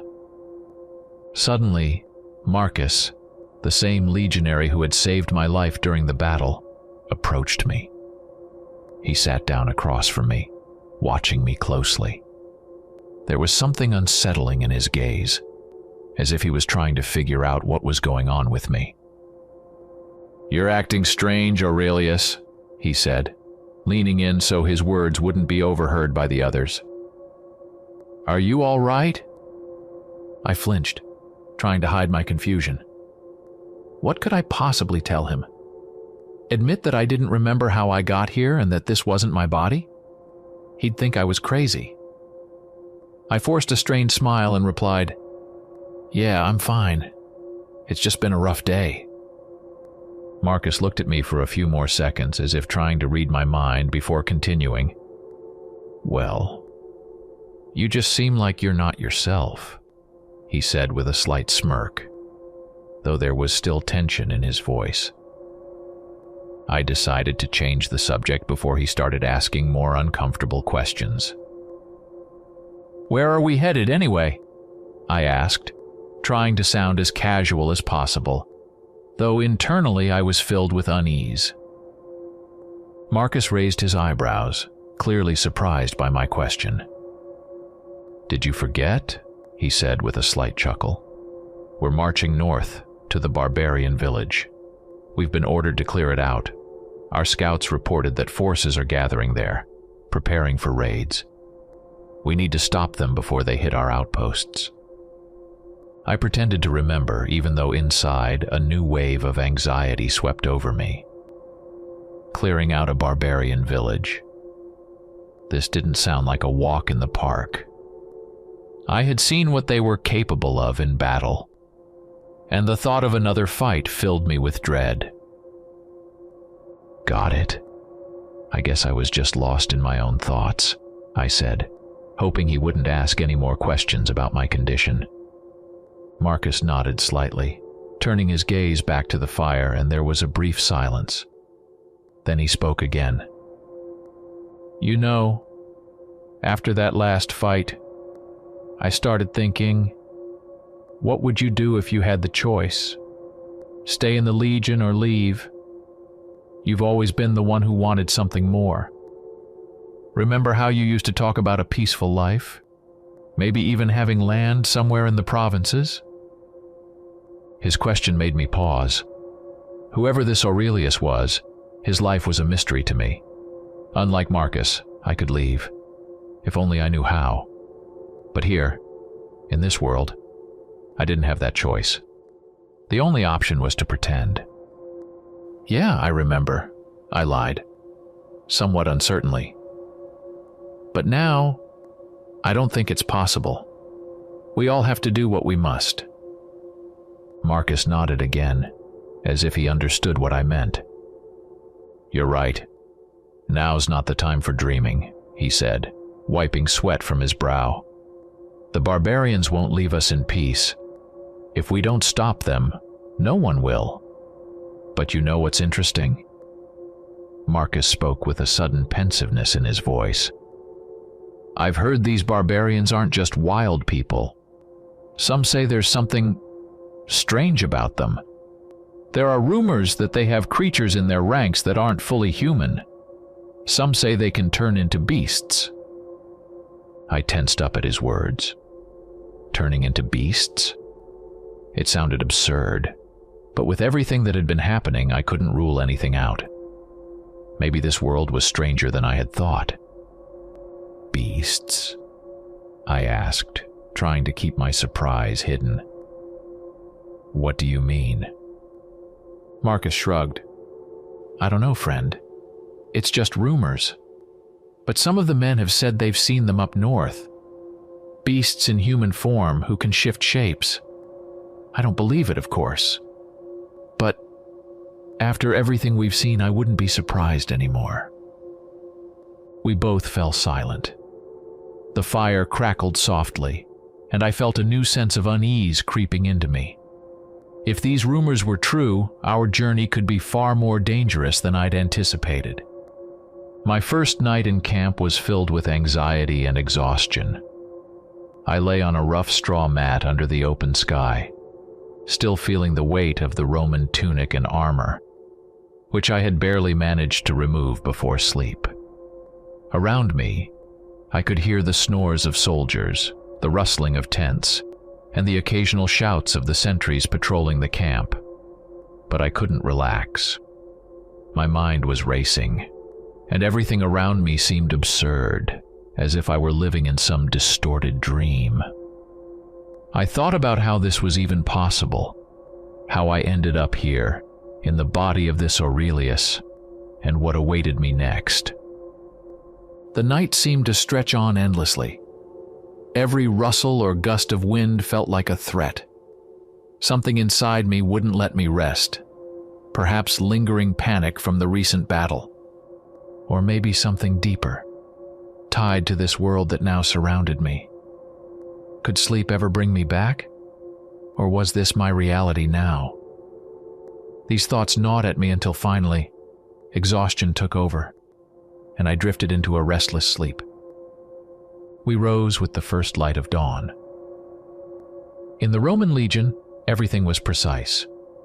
The day began with the sunrise, when the first rays pierced through the trees and the mist hung low over the ground. The soldiers quickly packed their belongings and prepared to march. I followed their example, trying not to stand out.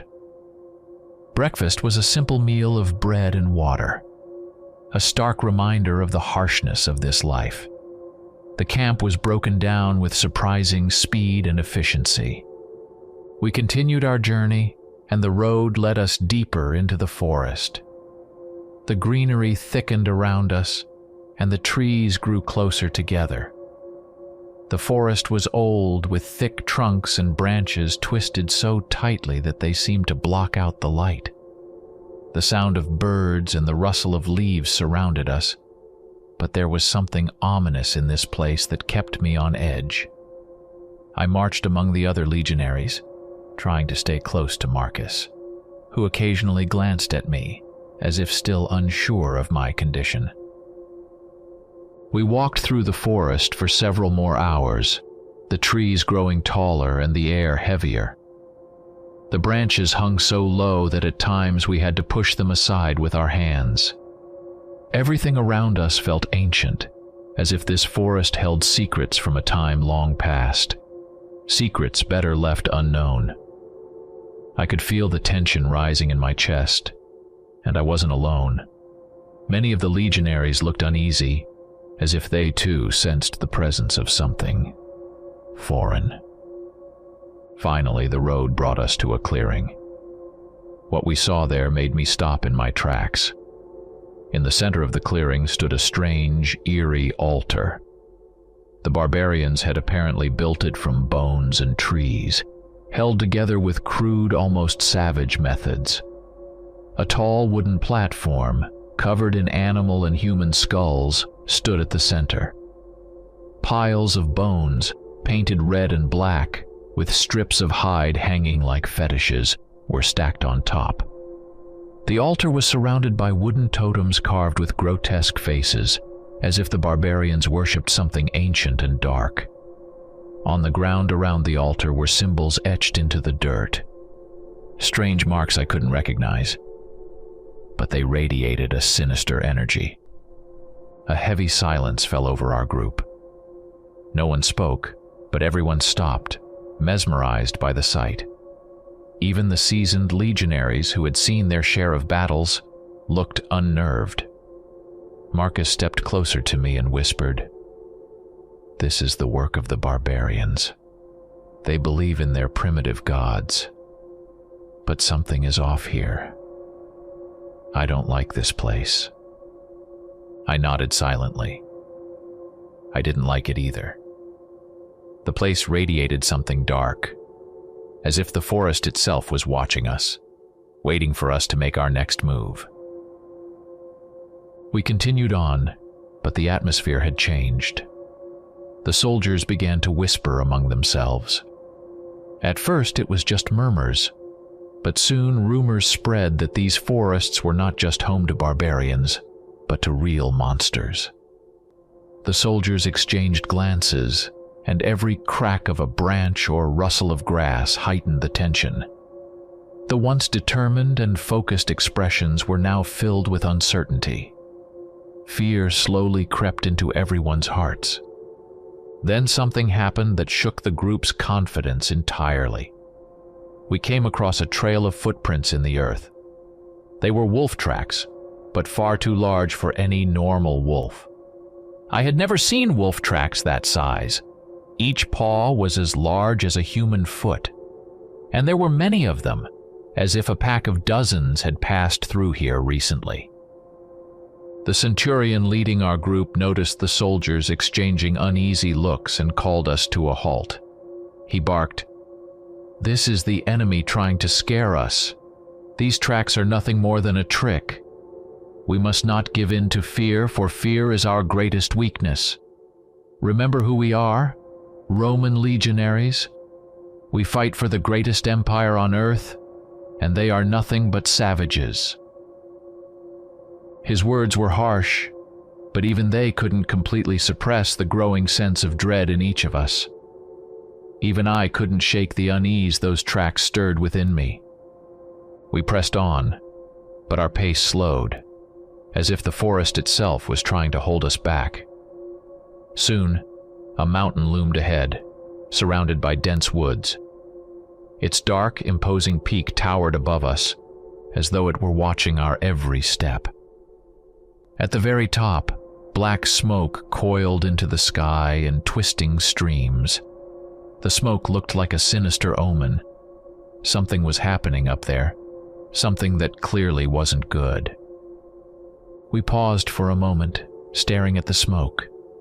Silence fell over the group again, and I noticed the soldiers whispering louder than before. Talk of curses, monsters, and ancient barbarian rituals filled the air, like ghosts. Even the steeliest of legionaries began to show signs of unease. But despite the fear, we pressed on. No one wanted to be the one to show weakness. The road narrowed as we moved forward, winding through the trees with the dense forest looming over us, blocking out the sky. Every step felt heavier, and even the birds had fallen silent, as if nature itself was holding its breath. We walked for a long time until finally, rooftops appeared in the distance. It was a barbarian village. The village looked wild and crude. The houses were made of wood and hides, and tall wooden fences topped with sharp stakes surrounded the area, as if they were expecting an attack. Amulets made from bones, skulls of animals and people, hung everywhere, strung together on ropes that swayed in the wind. In the center of the village stood a tall pole, adorned with symbols I couldn't recognize, but they resembled something ancient and ominous. We stopped at the edge of the village, and the centurion ordered us to prepare for battle. Despite the commands, I could see the soldiers hesitating. The murmur of voices grew louder. No one knew what to expect ahead. We stood at the edge of the village, prepared for an attack, but no one came out to meet us. The soldiers gripped their shields and swords, tense and ready for battle, expecting the barbarians to rush out of their homes at any moment for an ambush. But time passed, and the silence in the village continued to surround us. It was strange. Nothing was happening. The centurion frowned. It seemed that the silence was troubling him too. After a moment of thought, he called one of the soldiers and ordered him to scout the area. The soldier didn't seem thrilled about the task, but not daring to argue, headed toward the village. We stood watching him, following his every step, waiting for something to happen at any moment. The soldier moved slowly between the houses, looking around. We waited, holding our breath, as if ready to jump up at any moment. After a few minutes, he returned, slightly out of breath, and reported to the centurion. "There are no warriors in the village, sir. I saw no one but old people and women." The centurion frowned, clearly not expecting this turn of events. He glanced at his scouts and ordered them to search the area. Once again, we were left waiting. Time dragged on, and the tension grew. I could hear whispers among the soldiers. Everyone was thinking the same thing. Where were the barbarians? Why had they left the village? Was this a trap? The scouts returned after a while and reported that everything was clear. No ambushes, no hidden troops nearby. Hearing this, the centurion gave the order to enter the village. We moved forward cautiously, crossing the village threshold.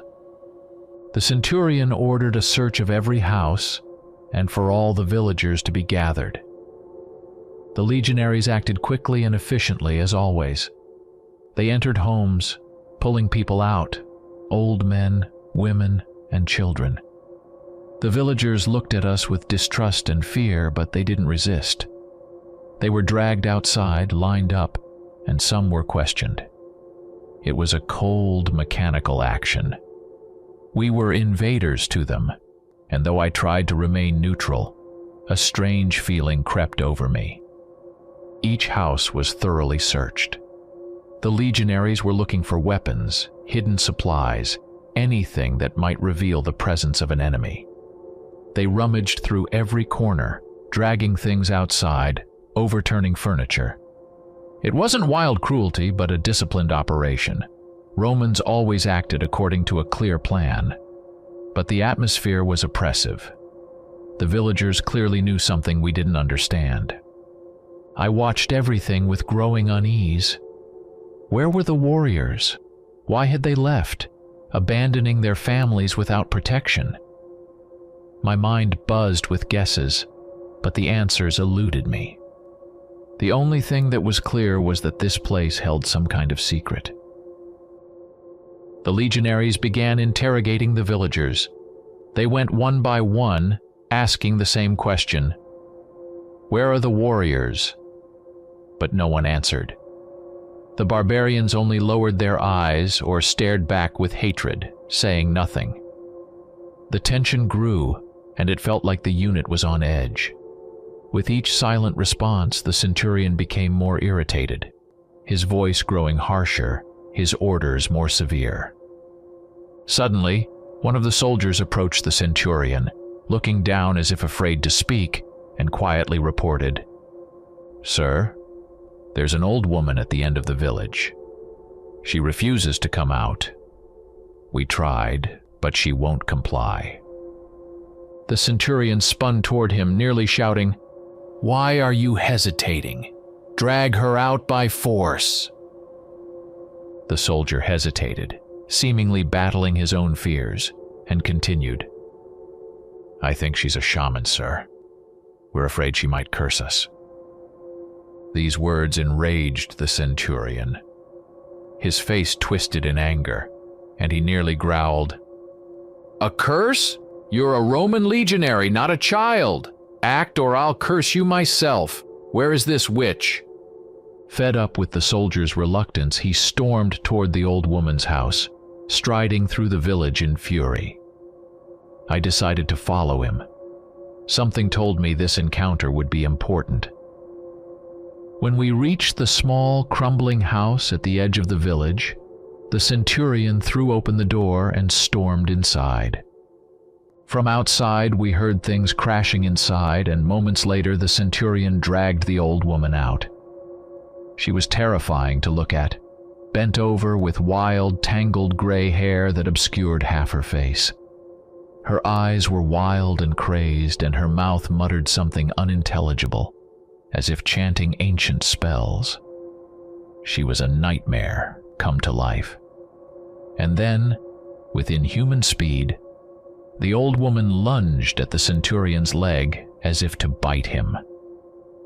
The centurion shoved her so hard that she flew back several feet. The old woman began shrieking, as if she had lost her mind, shouting curses in a language I didn't understand. Her cries were horrific, piercing, as though she was calling on ancient forces for help. The legionaries recoiled in fear, and even I felt a chill run down my spine. It was too strange, too eerie. The centurion couldn't take it anymore. His face was twisted with both rage and fear, and without hesitation he drew his sword and with a single stroke beheaded her. Her screams stopped instantly, and her head rolled away, leaving a red streak of blood behind. "Get rid of her," he barked, glaring at his subordinates, who reluctantly moved to obey his order. After that, the centurion headed back toward the old woman's house, and I followed him, though something inside told me nothing good would come of this. When I entered her house, it was even more horrifying than I had imagined. The walls were covered with old rags and animal skins hanging like ritual fetishes.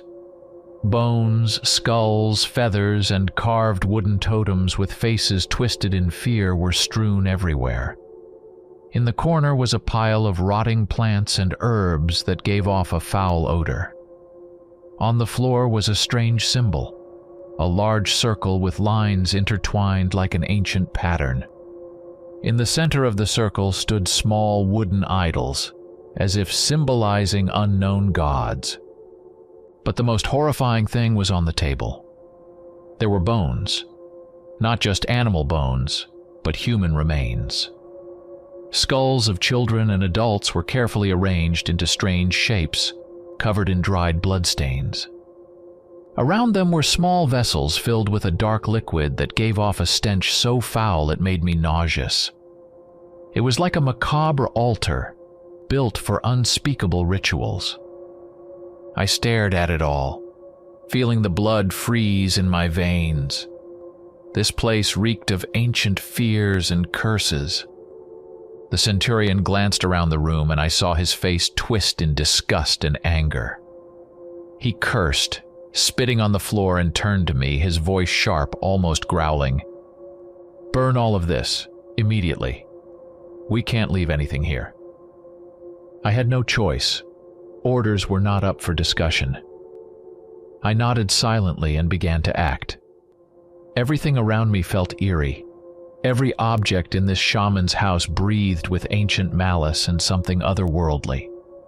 I gathered kindling and branches scattered around the house, and soon the flames began to hungrily consume the old wooden structure.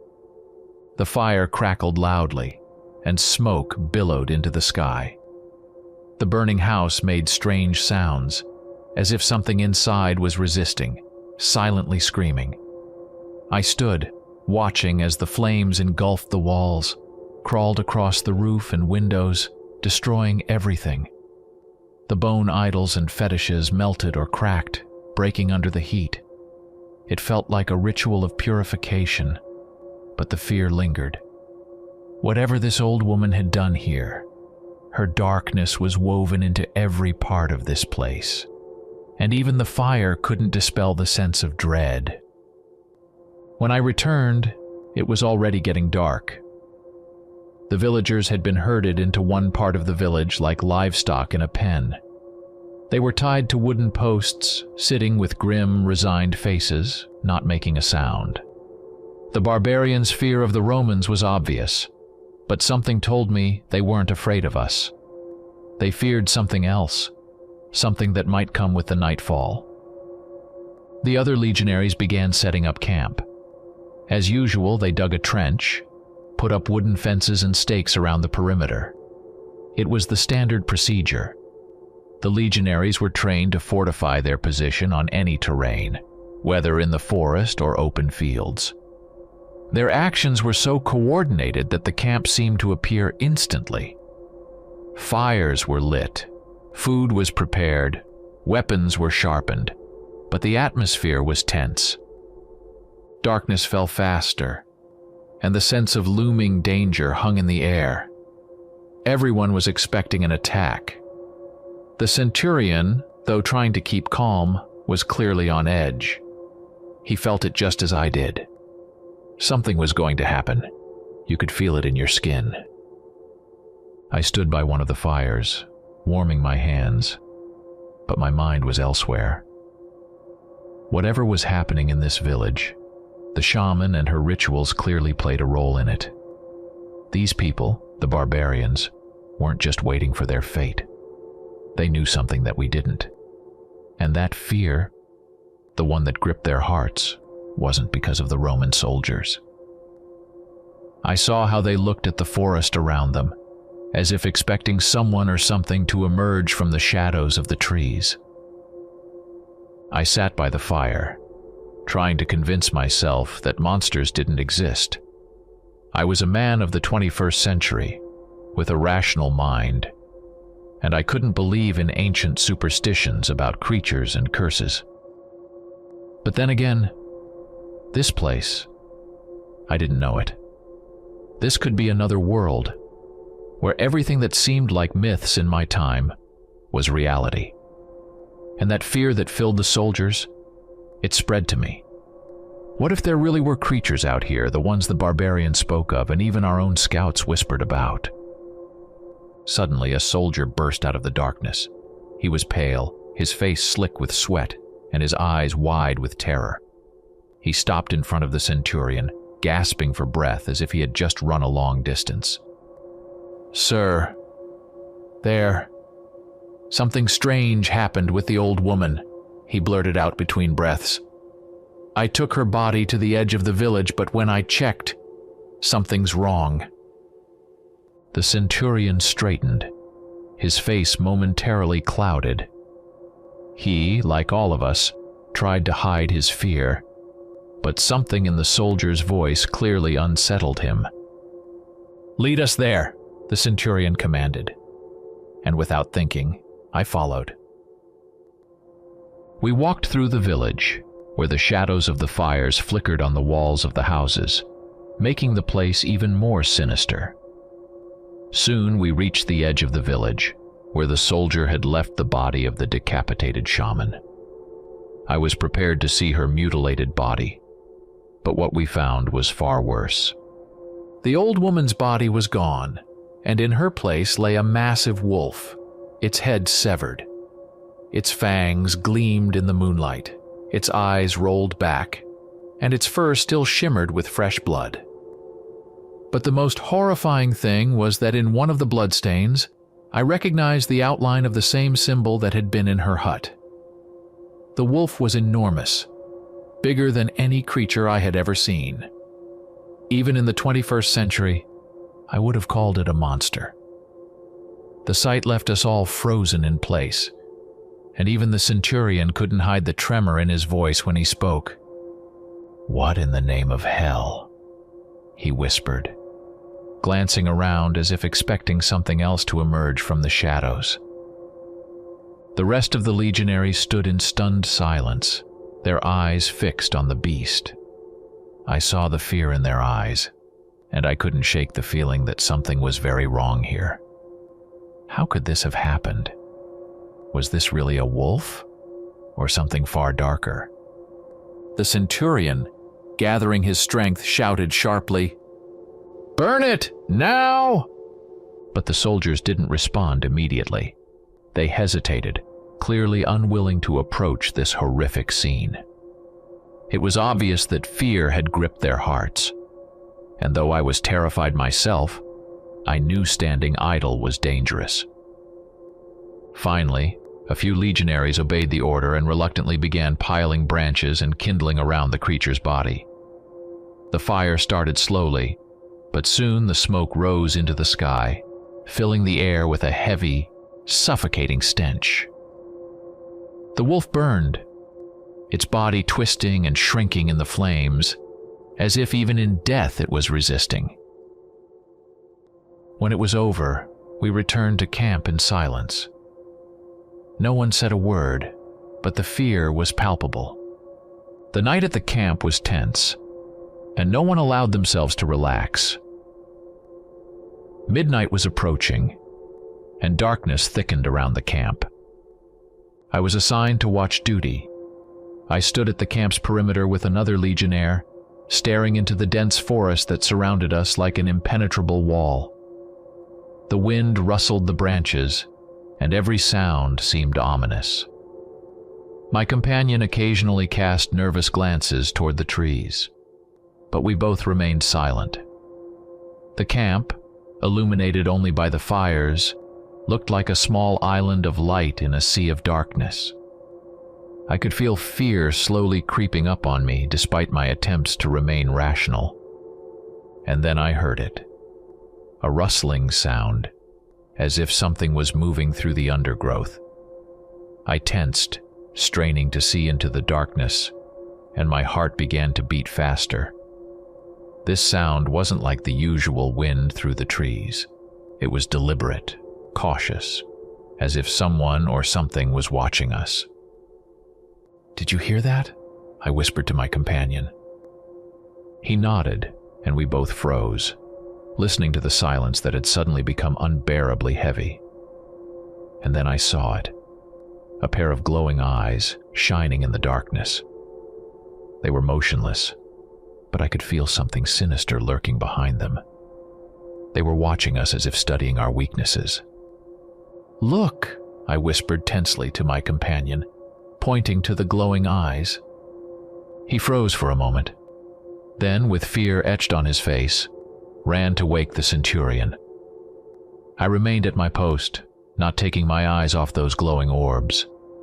The creature didn't move, just watched, and that made it all the more terrifying. It was too real to be a figment of my imagination. Those eyes, that cold, calculating gaze, it felt as if it was preparing to strike.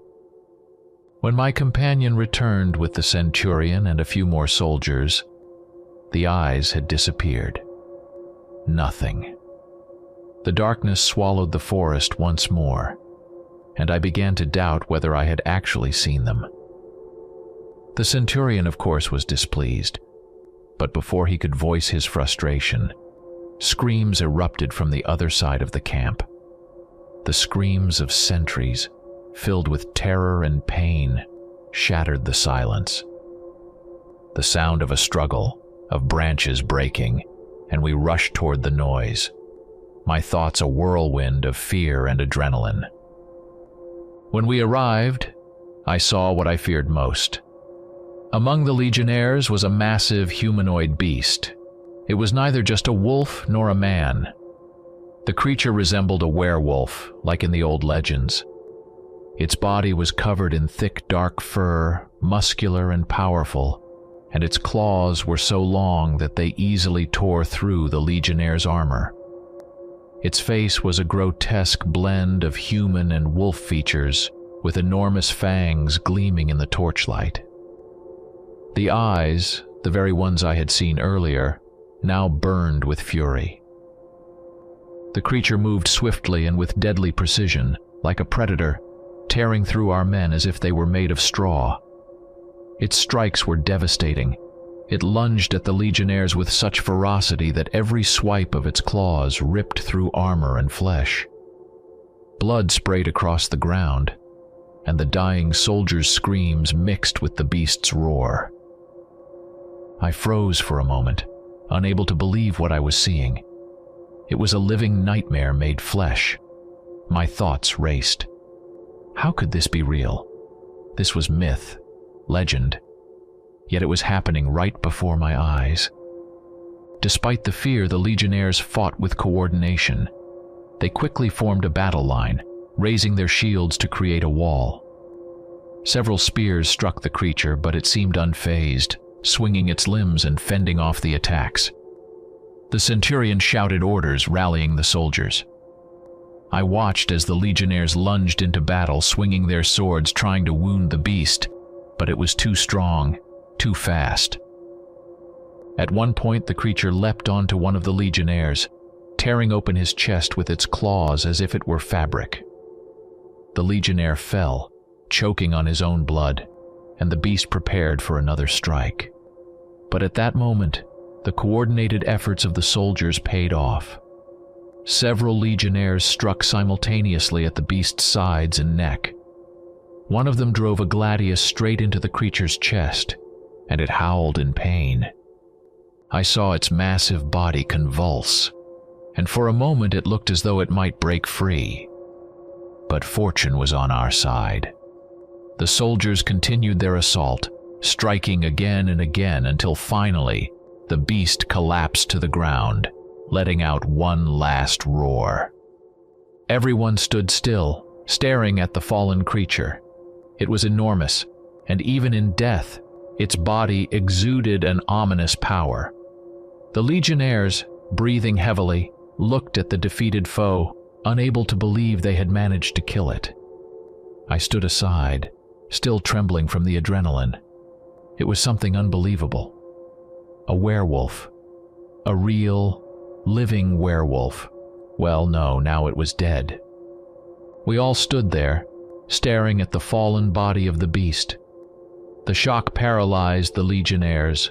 No one could believe what had just happened. Fear spread among the soldiers like a virus, seeping into their thoughts. But with that fear came something else. A strange, newfound confidence. Whatever this creature was, a werewolf or some other beast, it could be killed. Yes, it was stronger than any man, but the legionnaires, accustomed to fighting any enemy, began to realize that even such monsters could be defeated. The centurion was the first to snap out of his daze and started barking orders. "It's dead! Form up!" His voice was harsh, but there was a hint of calm. He knew order needed to be restored quickly before the soldiers succumbed to panic. Soon, the legionnaires began to gather, forming ranks once again, their actions becoming coordinated and precise. Some began to clear the bodies, raise shields, and prepare for the possibility of another attack. Suddenly, one of the soldiers shouted, "Look!" and pointed toward the mountain, black and menacing against the night sky. We all turned and saw a line of lights moving toward us. They were torches, and there were many of them. I counted about 20 lights, slowly descending the slope of the mountain, like a procession. Something was coming, but what exactly we didn't know. Wasting no time, the centurion shouted, "Prepare for battle!" We quickly took up our positions, forming defensive lines, raising shields and weapons, bracing for whatever might come at any moment. We waited. Time dragged on, feeling like an eternity. The torches continued moving toward us, but slowly, far too slowly. No one knew what to expect, and that made it even more terrifying. The fear of the unknown once again gripped the camp. Soldiers whispered to one another, casting anxious glances at both the forest and the approaching lights from the mountain. Hours passed, yet nothing happened. The lights stopped at a distance, and the sudden silence that followed was even more oppressive. No one moved. The forest was as quiet as before, but we all knew something was hiding behind that stillness. We stood on edge, ready for whatever attack might come next. Then I saw them. Those sinister, glowing eyes began to flicker all around the camp, like flames hidden in the shadows of the trees. There were many of them. Fear gripped my chest, but I knew this wasn't a dream. We were surrounded. They had been waiting for us outside all along, hidden in the shadows, while the torches on the mountain were nothing but a distraction. These creatures had made us watch the lights while they prepared to strike. I wanted to warn everyone, but it was too late. Suddenly, as if on some unseen command, the creatures began to leap from the darkness. They were massive, humanoid, but covered in long fur with beastly faces. Werewolves, like the one we had just killed. But now there were dozens of them. Screams erupted throughout the camp as the first beasts tore into our ranks. The legionnaires managed to raise their shields and spears, but even in the initial moments it was clear these creatures were faster and stronger than we had expected. The werewolves, like shadows, pounced from the darkness, attacking us with terrifying fury. Their claws gleamed in the firelight, ripping through armor and flesh. I stood in formation, my heart pounding wildly as the first creature lunged at me. I raised my shield, and its claws struck the metal with such force that my arms went numb. I barely kept my balance, but immediately struck back with my gladius. The blade sank into the beast's side, but it didn't fall. Instead, it snarled, dark blood pouring from the wound, and this only enraged it. It came at me again, trying to break through my shield and tear into my flesh. But I stood firm. We fought like cornered animals. The legionnaires stayed together, forming a tight formation. Shields, spears, and swords moved as one, but the creatures were relentless. They attacked from all sides, and even our well-formed defense was barely holding them back. One of the werewolves leaped onto a nearby soldier, slashing its claws across his helmet.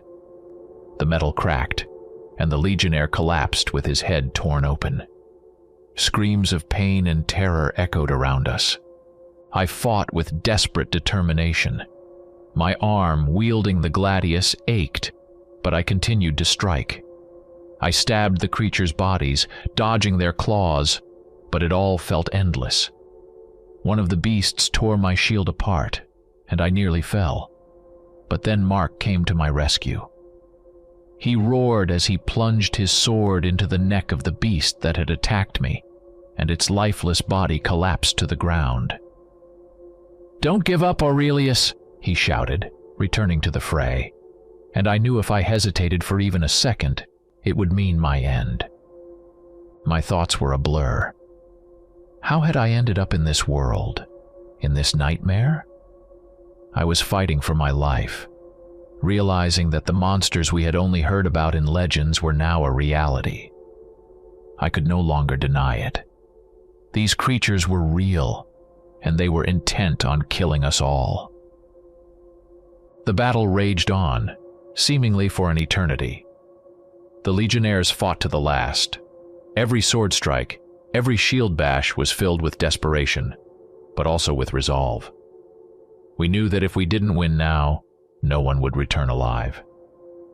I saw one werewolf leap onto a group of soldiers, tearing into them with its claws. But even in such moments, the legionnaires kept fighting. There were about 20 werewolves. We fought for a long time, and gradually we began to gain the upper hand. One by one, the monsters fell, each leaving behind a trail of blood and destruction. We were on the brink, but our determination won out. By the time the battle ended, no more than 20 of us remained.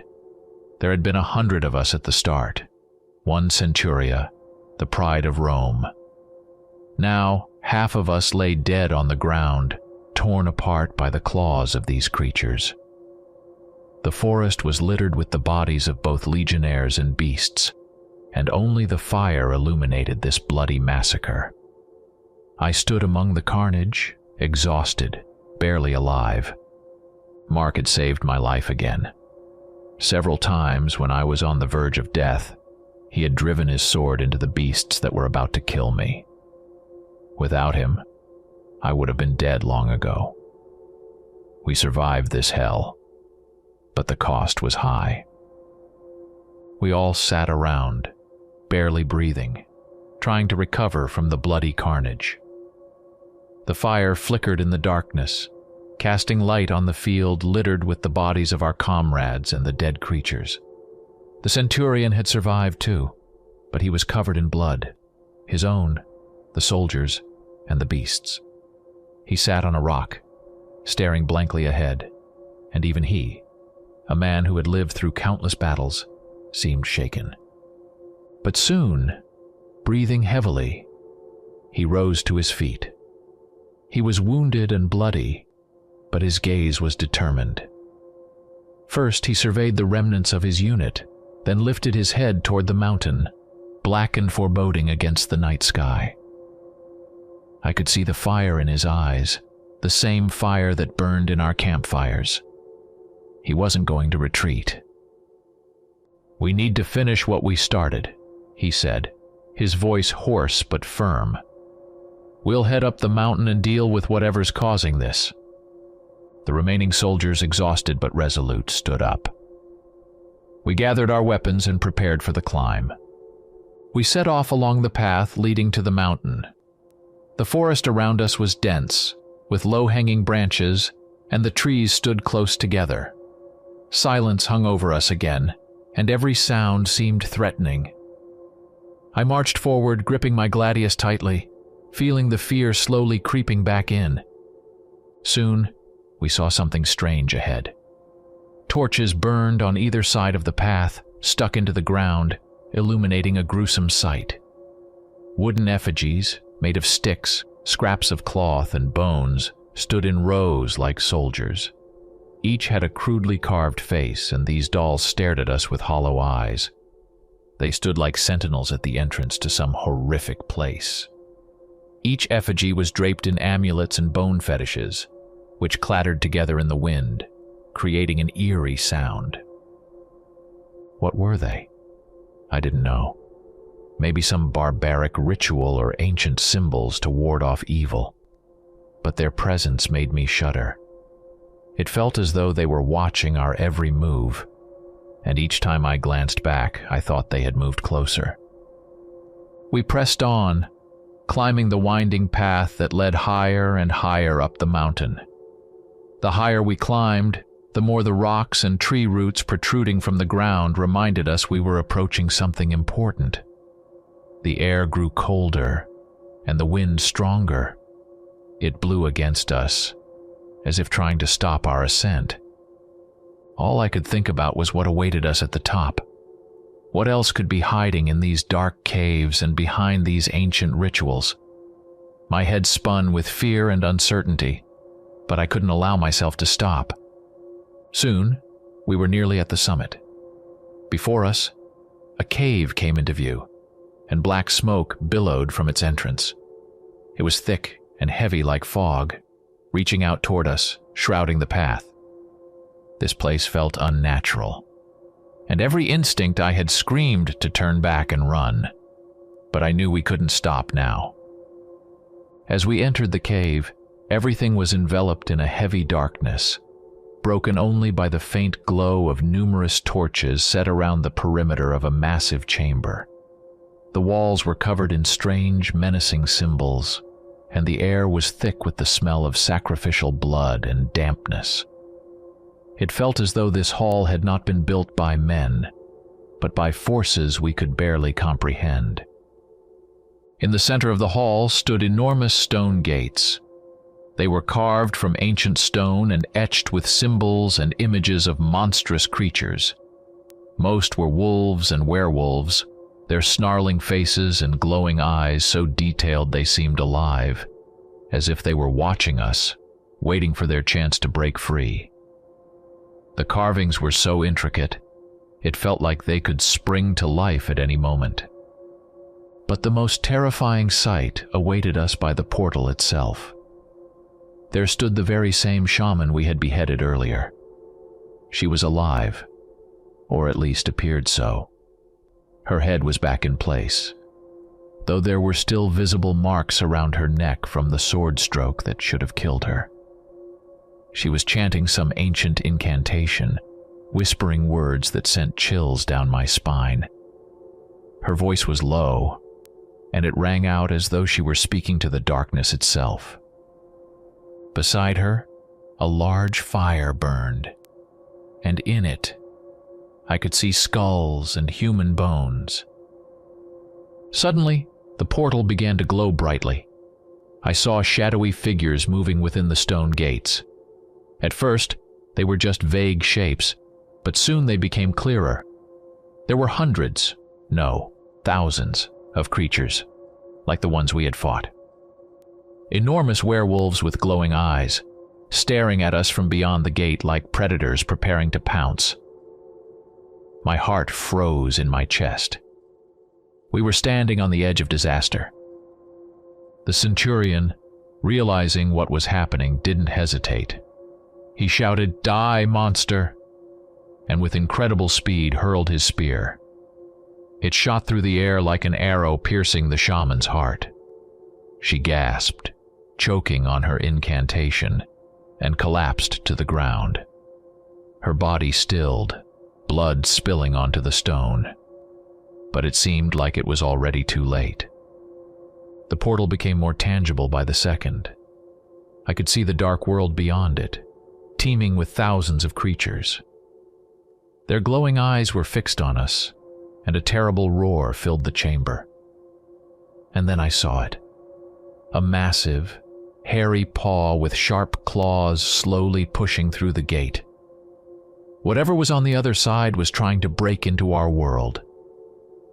The centurion stared at the sight, his face twisted with horror. He knew the forces were too great, that we couldn't stop them. "We've done all we can. Now we have to run and warn the others," he shouted. We turned and ran, not daring to look back. Inside me, a wild fear was burning. We raced down the mountain, leaping over rocks and roots, tearing through the forest without a care for direction. My legs carried me forward, but my mind raced with thoughts. Could I escape? Could I survive this nightmare? And what if this was only the beginning? If we didn't warn the others, what would become of us? Every step I took was filled with panic and adrenaline. The surviving legionnaires ran beside me, but each of us was consumed by terror from what we had witnessed. That portal, those creatures? One thought pounded in my head: we won't make it. But despite all these thoughts, I kept running. Story 3. Jewel DeMoncy had been perched on a tree for a full 5 hours, yet the werewolf still hadn't shown up. His legs had gone numb and refused to cooperate, and to make matters worse, the chilly autumn wind had picked up as evening approached. Jewel lowered his musket, pulled out his Bible, crossed himself, and began to recite a prayer in a low voice. It was at that very moment that a giant wolf leapt out of the thicket. It stopped nearly beneath the tree, lifted its head, and stared straight into Jules's eyes. Despite his years of hunting experience, a chilling terror seized his already stiffened hands. The devil himself was staring back at him again, seemingly mocking every attempt to send him back to hell. For the past month, Jules had encountered the man-eating wolf, a creature that had long terrorized the region, 7 times. Yet each time, the satanic beast had escaped unscathed, as if protected by a spell. Prayers, the local archbishop's blessing for the hunt, even a custom-made musket crafted by a gunsmith in Mainz over 6 months, all had proved useless. The expensive granular powder and the special silver bullets, blessed in the Church of St. Dominic, had done nothing. In that time, Jewel had fired at the werewolf about 15 times, but he hadn't even managed to wound the creature. It was invincible. Several weeks earlier, the late parish priest, Father Claremont, had personally etched crosses onto Jules's silver bullets and blessed them. That very day, the hunter had managed to shoot at the wolf 3 times. But no blood was found among the wolf tracks leading back into the forest. When Jules returned to the village a few days later, he learned the horrifying news. In broad daylight, 2 wolves had stormed into the village and torn apart Father Claremont and a visiting inquisitor, Brother Xavier. The wolves had caught up with them as they were going to the outskirts to interrogate a witch tied to a tree, but still unrepentant. While few mourned the inquisitor, who had already burned 6 people in the village, everyone wept for beloved Father Claremont. The villagers had no doubt that these weren't ordinary wolves, but werewolves. Last year, the villagers had even captured 3 suspicious-looking men on the road near the village. Scratches on the faces of 2 of them clearly indicated that they had recently transformed into wolves and had wounded themselves in the process. They were immediately beaten to death with stakes, while the 3rd was cut open to search for the telltale wolf fur hidden under the skin. This one was a particularly crafty werewolf. He had hidden the fur so deeply that it couldn't be found. As a precaution, the villagers drove a stake through his heart and buried him at a crossroads under a pile of stones. But even so, the attacks on the hapless villagers continued. It was then that Father Claremont promised a reward for anyone who could kill the demonic beast. And that's how the renowned and fearless hunter DeMoncy found himself in these God-forsaken lands. He was broke, and the money would have come in handy. But now, Jewel regretted his decision. The devil's power was clearly stronger than his skill. Meanwhile, the hunter's instincts kicked in. Jewel slowly braced the heavy musket against the leather pad on his right shoulder, using a thick branch as a rest, and aimed it at the wolf. The beast growled and leapt back into the thicket. But fortune favored DeMoncy. Despite the strong wind, the matchlock hadn't gone out, and the hunter managed to fire a shot. Once again, the devil's power shielded the werewolf. The beast was close, only about 100 feet from Jules. But even the blessed silver bullet was deflected by demonic forces, barely scratching the wolf's paw before it disappeared into the dense forest. The hunter reloaded the musket with another silver bullet and clumsily climbed down from the tree. On the snow, he spotted a few tiny droplets of blood. It seemed the beast had gotten away with just a minor wound. But finally, Jules had hit it. Pursuing the wolf through the forest was pointless. DeMoncy sighed in frustration and headed back to the village. Approaching the village, Jules saw a large crowd gathered. It turned out that the scourge of witches, sorcerers, and werewolves, the legendary judge Henri Boguet from Dole, had arrived with 10 assistants and an executioner to investigate the Inquisitor's death. With his characteristic vigor, he quickly identified 2 witches who had transformed into she-wolves and attacked the priest and the Inquisitor. The witches had already confessed after just 3 hours of torturous breast-ripping with hot pincers. Now the crowd was gathering kindling to burn them as swiftly as possible. Demancey approached the judge and recounted his hunt. After Jules told him about the wounded werewolf, a tense silence settled over the crowd. The villagers were frightened. So, there was yet another werewolf besides these 2 captured witches. A low murmur began to rise among the crowd. Judge Boguet, too, seemed troubled. But he hadn't earned his reputation as a hunter of werewolves for nothing, and quickly devised a plan. "You say you wounded the wolf in the paw?" the judge suddenly asked, grabbing the arm of a nearby miller. "And what's this on your hand?" A fresh scar ran along the miller's arm. "I hurt myself today, fixing a wagon wheel," the miller began, but quickly fell silent. Hundreds of hateful eyes stared at him. "There he is, the werewolf. Burn him. We've got him. I've suspected him for a long time. Burn the demon." Within a minute, the screaming miller was tied to a post beside the witches. Flames quickly roared to life. The judge wasn't pleased that certain judicial formalities hadn't been observed, but he had no intention of standing in the way of the frenzied crowd. After all, what difference did it make? The miller would have confessed under torture soon enough. Boguet was, after all, famous for the fact that no witch had ever been acquitted under his judgment. An exhausted Jules entered the late Father Claremont's house, collapsed onto a rickety bed, and slipped into a heavy sleep.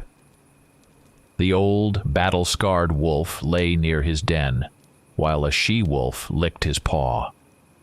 Slowly, the entire pack gathered around him. "It's nothing, just a scratch," the wolf growled disdainfully. "But the humans will pay dearly for this." "Didn't you sense the human?" the she-wolf asked. "How could you not smell them when they stink so badly even the flies come from miles around? Today, I just got careless, and the human got lucky." "Don't you think the humans are becoming more dangerous?" one of the young wolves in the pack asked respectfully. "A man is far less dangerous than a cornered boar. But ever since they got those fire sticks..." "Nonsense. Those guns, as they call them, were only dangerous to us at first. Now they just get in the way of the humans themselves. They rely on them too much. And that only makes it easier for us." "You've lived a long time and you are very wise. You know much about humans. Tell us about them," a young wolf pup pleaded. "Where did they come from, and why? They are such strange creatures." Despite the scratch from the silver bullet, the old wolf was in a generous mood today, and decided to share the stories of their ancestors with those who hadn't yet heard them. "I don't know for sure. It's just an old legend," the old wolf began. "But as our forebears told it in ancient times, the Creator, seeing how difficult it was for wolves to find food, decided to make us some helpers. So he created the first human, so that he might serve us, gather and tend fat herds of goats and sheep, and drive them closer to the forest so that we wolves could feast upon them. And back then, the first human married his own rib and began to reproduce, giving birth to shepherds to tend to our flocks. But over time, humans forgot his commandments and even dared to raise their hands against the wolves. That's when we began to hunt them sometimes, and we found that their meat was sweet and delicious. But in places where wolves ate many humans, there was no one left to tend our flocks. The sheep and goats scattered in all directions, and hunting them became harder. So the elders established the law, decreeing that we could hunt and eat humans only if they posed a threat. And anyone who broke this law without reason would be torn apart by the pack. Since then, wolves have avoided attacking humans, and humans came to think that wolves feared them. But we attack and eat humans now. So, aren't we breaking the ancient law? Another young wolf asked in surprise. There are too many humans now, and we have to control their numbers. We don't need that many shepherds, the old wolf explained. Besides, humans have started attacking us without any reason. Something's happened to them. They've gone mad and sometimes even eat their own kind. But they blame us, the wolves, for that. And so the law was revoked. Then the humans grew even crazier. And now, whenever we kill one of them, they gather up some other humans and burn them. It's as if they think those humans are wolves. And I suspect they even believe that some of those people can actually turn into wolves. The stupidity of humans knows no bounds. But why did you say that their guns were more dangerous at first than they are now? The young, inexperienced wolf pup was curious and inquisitive. What happened to them? Well, first off, many of those guns that were truly dangerous, the humans burned themselves. And also, because humans, in my opinion, think of us as werewolves now, and believe that we can only be killed by... Here, the old wolf could no longer contain himself. He dropped his usual serious demeanor and rolled on the ground in fits of laughter that were almost human. The pack watched him suspiciously. Some of the wolves had a question in their eyes. Could the humans be right about werewolves? Perhaps there was something wrong with the old wolf. They now believe that we can only be killed by a silver bullet, the old wolf finally said, regaining his composure. And before using this bullet, they sprinkle it with water, scratch it, and walk around it for a long time, saying something. That's why they'll never be able to kill any of us. Why? Because their silver bullets never hit the target. But what if the humans ever figure this out? The old wolf affectionately ruffled the curious pup's scruff. Don't worry, little one. They know it. I saw them testing their bullets when I was hunting far from here. All their silver bullets missed. Then the humans decided that those bullets were holy and that demons couldn't touch them. So they believe that only such bullets can kill us. And as long as they remain that foolish and superstitious, they can't do anything to us. Remember, humans are nothing more than our prey. Cunning, slippery, dangerous, but still just food. The old wolf bared his teeth in a grin and howled at the moon, thanking the Creator for never granting humans true wisdom. Jules woke with a start, drenched in cold sweat, and shook his head, trying to dispel the remnants of the devilish dream. Imagine dreaming of talking wolves. A satanic delusion. The hunter got up from the bed and stepped out onto the porch. Dawn had already broken, but the last roosters still crowed. A faint wisp of smoke rose from the charred remains of the burned werewolves. The air still carried the faint scent of roasted flesh. Dogs gnawed lazily on bones tied to stakes in the village square. Jules went back inside, ate a piece of moldy bread, washed it down with cold water, took his musket, his bag, and set off down the road toward the forest. No, he wasn't planning to hunt anymore. And he wasn't planning to stay here either. He'd had enough. He would take the shorter route to the nearby village, just a couple of leagues north, and there an old blacksmith friend would give him a ride to the city. Jules walked quickly, not noticing the pairs of keen wolf eyes watching him intently from the shadowy forest. He strode along the path covered in fallen leaves, listening to the crunch of twigs beneath his feet. The trees stood silent, and an eerie quiet surrounded him. The forest seemed abandoned and grim, as if life had left it behind. Jules quickened his pace, trying not to dwell on the strange dreams that had haunted him every night since his encounter with the wolf. The events of the past days played in his mind. The beast that had slipped away, the deaths of Father Claremont and the Inquisitor, the madness of the crowd.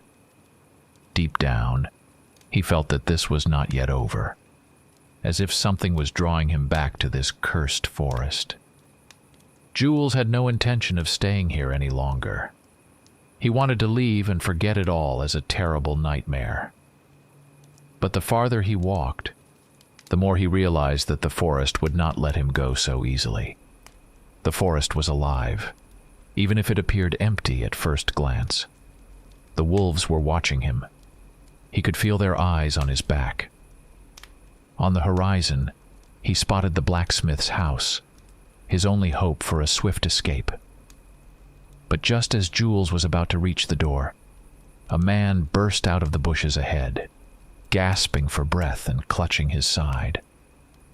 It was an old man who had once lived on the village outskirts. He looked gaunt and terrified. Jules remembered him, the old man who usually never left his hut. "Werewolves? They're coming," the old man stammered, clutching his chest. "Everyone's dead. They ate them all." Jules frowned, glancing around suspiciously. "What are you talking about? Where did you see them?" "On the road," the old man whispered, "where they burned the witches. They've come back. They took those who stayed behind." A chill crept into Jules's core. He hoped the old man was simply raving out of fear, but the look on the man's face was too real, too terrified for it to be mere delusion. Jules knew he would have to investigate. "Stay here," he told the old man, heading back toward the forest, the same place he had left behind only a few hours ago. The path to the village was familiar, but now it seemed different. The shadows of the trees stretched toward Jules, and his steps grew heavier. The air grew colder with each passing moment, as if the forest itself were draining the warmth from him. At the site of the bonfires where the witches had been burned, only charred wood and ashes remained. The smell of smoke lingered, but there was another scent in the air, something far more sinister. The metallic tang of blood. And then Jules saw them. 4 bodies lay on the ground. These were not just burnt remains. They looked as if they had been torn apart. One of the corpses, a young man, had been eviscerated, his innards scattered around him. Jules felt a deep chill, but not just from the sight of the bodies. They all looked too fresh, as though they had been killed only moments ago. He bent down to examine the bodies more closely when he caught a new sound, a faint rustling in the bushes. Jules grabbed his musket and aimed in the direction of the noise. But from the shadows emerged nothing more than a child. The boy looked about 10 years old. His clothes were torn, and he appeared utterly terrified. "They're there. They're waiting," the boy rasped, pointing toward the forest behind him. "They're waiting for you." Jules cursed under his breath and slowly turned, trying to discern anything beyond the trees. The forest fell silent again, as if everything was holding its breath. "Who are they?" Jules asked, his eyes never leaving the dense thicket. The boy didn't get a chance to answer. A loud crack of branches rang out, and a massive figure leaped out of the woods. It was a wolf, larger than the one Jules had seen before. Its muzzle was smeared with blood, and for a moment, Jules felt a shiver run down his spine. But he didn't hesitate. He sprang to his feet, took aim, and fired. The bullet struck the wolf in the shoulder, The beast roared and charged forward with wild fury. But this time, Jules wasn't about to miss. He quickly reloaded the musket, took aim, and fired again. The shot hit the creature square in the chest, bringing it to a sudden stop. The wolf howled in pain and collapsed onto the ground. Jules managed to get off another shot before the wolf finally fell silent. Jules's breath came in ragged gasps, his heart pounding in his chest. He stared at the still body of the beast, unable to believe he had actually defeated it. But his relief was short-lived. The boy spoke again. "That's not him." Jules turned to the boy, struggling to make sense of his words. But at that moment, more shapes began to emerge from the forest. One by one, then several more. Wolves. They moved slowly, as if they were specters of the woods, encircling Jules. Wolves slipped out of the shadows, their eyes glowing like embers in the twilight. Jules gripped his musket tightly, but he knew he wouldn't have time to reload it. He glanced at the boy, but the child had vanished as if he had never been there.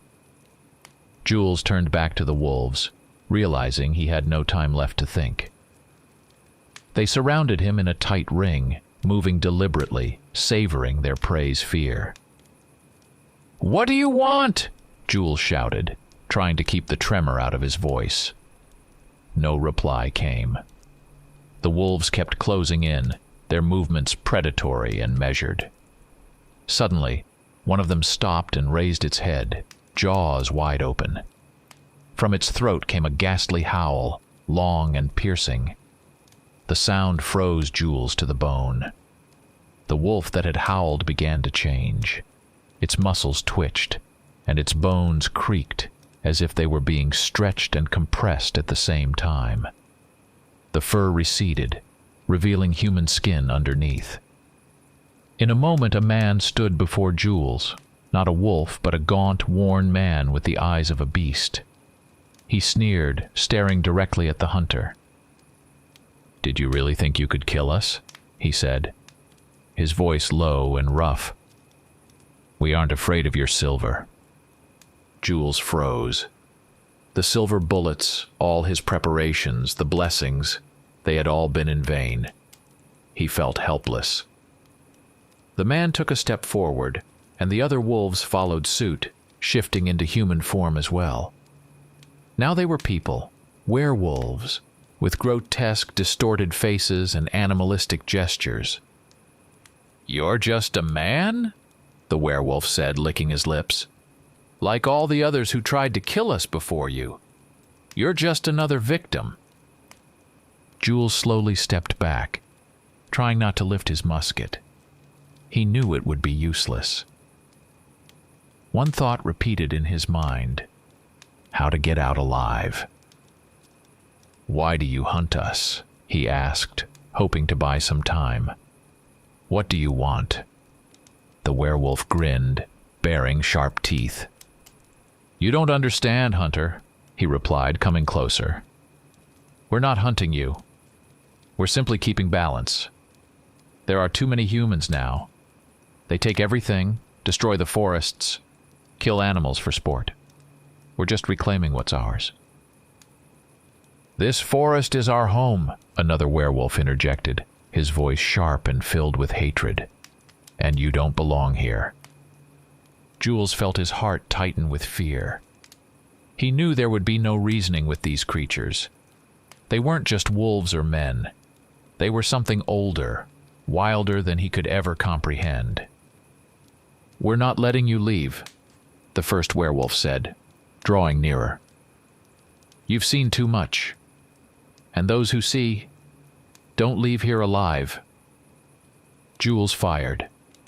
The bullet struck the werewolf in the chest, but it didn't flinch. It merely glanced at the wound, where the silver fizzled and dissolved, leaving barely a mark. "You've lived too long among men," the werewolf sneered. "You've forgotten that real monsters don't die so easily." Jules dropped the musket to the ground. He had nothing left to fight these creatures with. He took a step back, trying to think of a way to escape their circle. But suddenly, one of the werewolves lunged at him from the side. Jules barely managed to dodge, but its claws raked across his arm, leaving deep, bloody gashes. The hunter collapsed to the ground, feeling his strength ebb away. Pain seared through his arm, but the fear was even greater. He struggled to his knees, trying to crawl back, but the werewolves had him completely surrounded. Their eyes burned with rage and a thirst for blood. But then, something changed. A loud rumble echoed from the depths of the forest.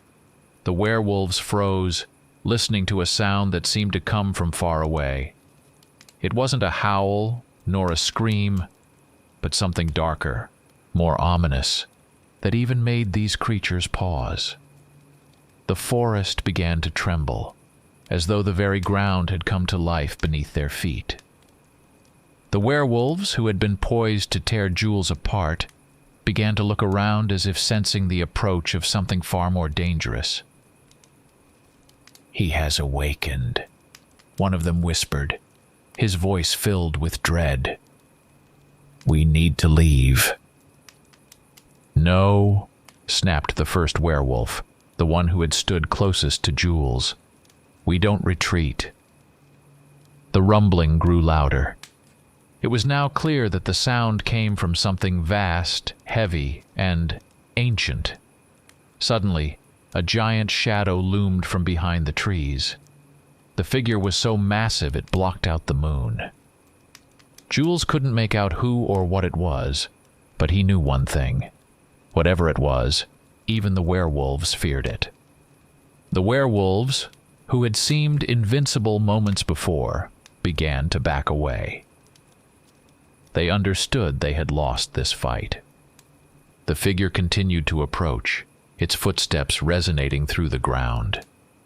In a panic, the werewolves fled back into the forest, disappearing into the shadows of the trees, leaving Jules kneeling before the encroaching threat. Jules panted heavily, blood streaming down his arm, and he felt his consciousness slipping away. But just as the shadow overtook him, he heard a voice cut through the chaos in his mind. "You're not dead yet, Hunter." It was the same voice that had spoken to him in his dreams, but now it sounded far more real. Darkness engulfed Jules, and he lost consciousness. Jules woke on the cold ground. His body felt as heavy as if he were carrying a ton of weight. He tried to stand, but his arms wouldn't obey. His head buzzed, his thoughts drifted, and he couldn't piece them together. Everything around him felt strange, almost unreal. The forest no longer seemed like an ordinary place. The trees towered higher than before, their roots stretching out so far they seemed like part of something larger, as if the forest itself lived with a life beyond human understanding. He looked around, trying to figure out where he was. There was no sign of the werewolves. The darkness that had enveloped him before he passed out was gone, but so too was the familiar silence. The forest was no longer quiet. It was filled with a strange whisper, a murmur that seemed to come from all directions. The sounds pierced the air, making Jules uneasy. Every rustle, every faint breath of wind reminded him of those creatures he had encountered earlier. He finally managed to stand, struggling to keep his balance. His arms bore deep wounds, but the bleeding had stopped. The injuries looked like they were healing, though the pain still burned, a constant reminder of the horror he had endured.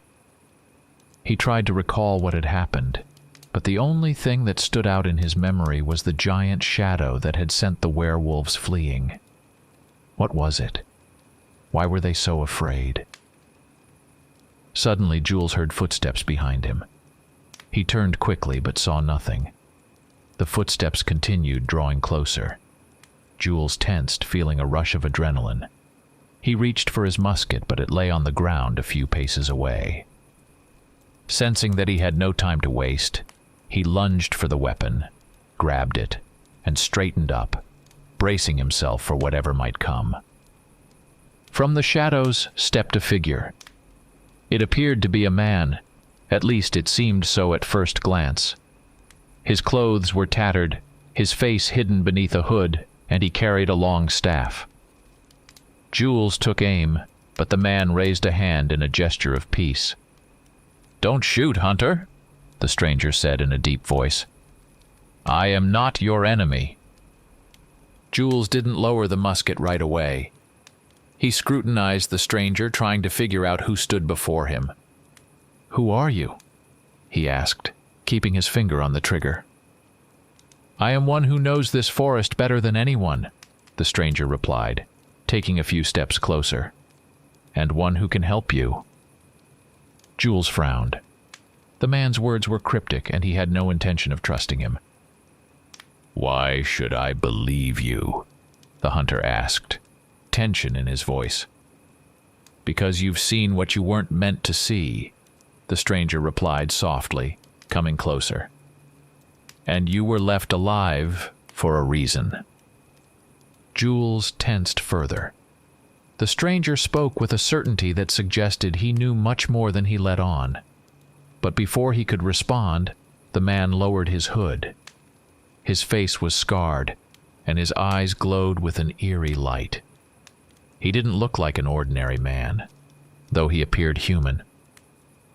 "You've seen those who live in this forest. They call themselves wolves, but they are something else entirely," the stranger said, his voice calm, yet carrying an undercurrent of menace. "They are older than you can imagine. Their roots run deeper than you think." Jules didn't immediately grasp what the stranger was saying.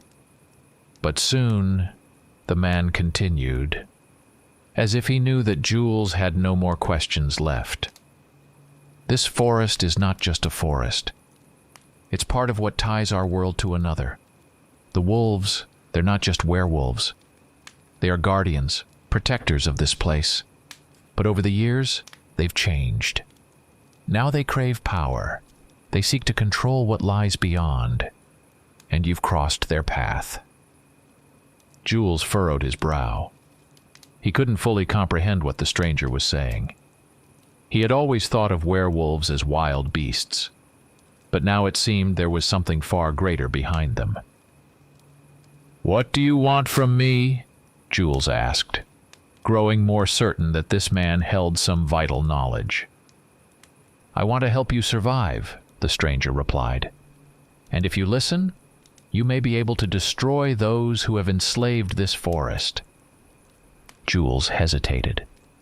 His natural distrust warned him it could be a trap, but at the same time, he had no other options.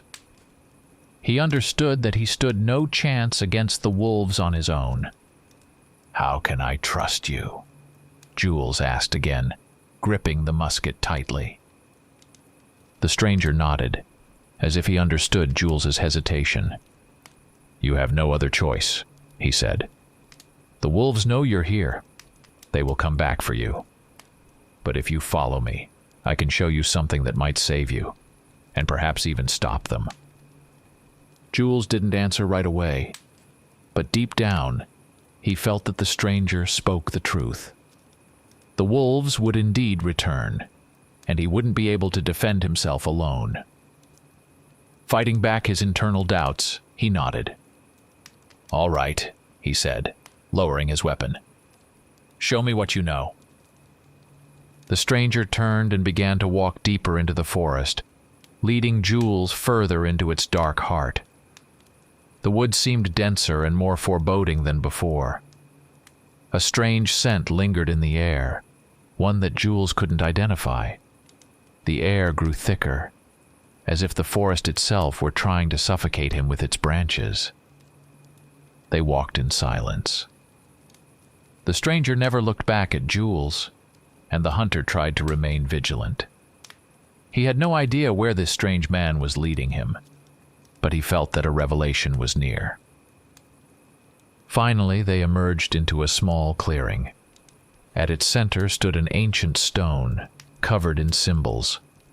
The stranger stopped and pointed to it. "This place holds the key," he said. "Here is where your final battle begins." Jules studied the stone carefully.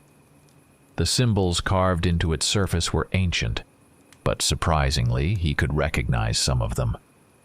They reminded him of markings he had seen in old books belonging to Father Claremont, though their meaning remained elusive. "What is this?" Jules asked, glancing at the stranger. "It's an ancient ward," the stranger replied. "It was created to hold back those who try to cross the boundary between worlds. The wolves no longer wish to be guardians. They want to push through." "But why did they attack people?" Jules struggled to understand the connection. "Humans have always been part of their world," the stranger continued. "Once, humans and wolves coexisted in balance, but those days are gone. Now, humans pose a threat to everything hidden within this forest. The werewolves no longer follow the ancient laws. They seek power, and you became an obstacle in their path." Jules sensed there was truth in the stranger's words, but he still couldn't grasp the full scope of what was unfolding. It seemed his personal battle with the wolves was only the beginning of something far more terrifying. "How can I stop them?" Jules asked. The stranger ran his hand along the stone, his fingers tracing the symbols as if searching for something. "The power of this ward is nearly spent," he said quietly. "But there is a way to reactivate it. It will hold the wolves in check, but you'll have to make a sacrifice." Jules tensed. Those words held a foreboding that promised nothing good. "What sacrifice?" Jules's voice turned cold, but inside, a wave of fear surged. The stranger looked at him, a grim resolve reflecting in his eyes. "You will need to sacrifice a part of your soul," he replied. "It's an ancient ritual, and it will demand much more from you than just strength or courage." Jules recoiled. He had never believed in such rituals, dismissing them as mere superstition. But now, standing before the ancient stone and knowing that werewolves were real, doubt began to creep in. "And what happens if I refuse?" he asked, already sensing he wouldn't like the answer. "Then the wolves will destroy everyone you've ever known," the stranger said. "This forest will become their domain, and humans will be their slaves or their prey. The choice is yours." Jules pondered. He had always thought of himself as a hunter, capable of facing any threat. But now he realized he was dealing with something beyond his power. The decision was difficult, but he couldn't allow more people to die. He took a deep breath and nodded. "What do I need to do?" His voice wavered, but it was full of determination. The stranger nodded back and stepped aside, allowing Jules to approach the stone. "Place your hand on the symbol," he instructed, pointing to one of the ancient markings. "You will feel the forest taking a part of your essence. It will hurt, but you must endure it." Jules slowly raised his hand and touched the symbol. The moment he did, the stone began to glow, and a cold wave surged through his body. The pain was excruciating, as if the forest was ripping something from deep within him. Jules screamed, feeling his strength drain away, but he did not pull back his hand. He knew that if he faltered now, he would lose everything. The agony continued, but Jules could feel a new, ancient energy flowing into him. The stone's glow intensified, and the air around him vibrated with magical power. The stranger watched, offering no aid. Jules, with every ounce of strength he had left, held on, his body trembling with the effort. At last, the pain began to fade, Jules released the stone and collapsed to his knees, exhaling in relief. His body was drained, but he could feel that he now held a part of the power the stranger had spoken of. "You did it," the stranger said, his voice filled with respect. "Now you can stop the wolves." Jules struggled to his feet, feeling weak but resolute. He knew time was running out. The wolves wouldn't wait. "Where are they?" he asked, determination once again in his voice. "They will come for you. You are part of the forest now, and they know it." Jules nodded and grabbed his musket. He knew that his final battle lay ahead, and it would be the fiercest one yet. But now, he was ready. The power of the forest flowed through his veins, and he knew he would do whatever it took to stop the werewolves. The wolves did not keep him waiting long. As soon as Jules stepped away from the stone, the forest came alive once more. The trees creaked under the weight of something unseen, and the shadows around him began to shift. Jules sensed the air grow denser, the temperature dropping. Werewolves emerged from the darkness, their forms barely distinguishable among the trees, but their eyes glowed like embers. There were more of them this time than before. They moved slowly, unhurried, as if confident in their victory. Jules kept his musket at the ready, but now he felt something new within himself, a power that filled every part of his being. The first werewolf, the one who had spoken to him earlier, stepped forward. "You're still alive," he said with a note of surprise. "But now, you're not just a man. I can feel it." Jules didn't reply. He knew words wouldn't help here anymore. The werewolves had come for him, and he knew this would be their last fight. "You think you can defeat us?" the werewolf continued, a sneer curling his lips. "You're not the first to think they could challenge us, but you will be the last." Jules raised the musket, aiming directly at the werewolf's chest. "It doesn't matter anymore," he said, his voice steady. "This place belongs to me now." The werewolf snarled, his face contorting with rage. But before he could charge, Jules fired. The bullet struck the beast's heart, and he fell to the ground, writhing in agony. The rest of the werewolves surged forward, but Jules was ready. He no longer felt fear. The power of the forest, absorbed from the stone, allowed him to see and react faster. He reloaded his musket and fired again, this time hitting another werewolf attempting to flank him. The beast howled in pain and collapsed. Jules knew they wouldn't stop until they had torn him apart. But now he was part of this forest, and the forest itself was aiding him. Roots began to move, as if coming to life, snaking around the legs of the werewolves, holding them in place. Jules seized the moment. He reloaded and fired again, killing a third creature. The remaining werewolves began to retreat, realizing that their strength was no longer what it once was. "This isn't over," one of the remaining werewolves shouted as he backed toward the trees. "We'll return, and you'll regret becoming a part of this place." Jules didn't respond. He knew they spoke the truth. The wolves would always return. But now he had the power to fight them. The forest had accepted him, and he had become its guardian. When the last of the werewolves vanished into the woods, Jules finally lowered his weapon. He knew that he had won the battle, but not the war.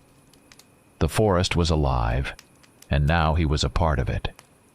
The hunter was no longer alone in his struggle.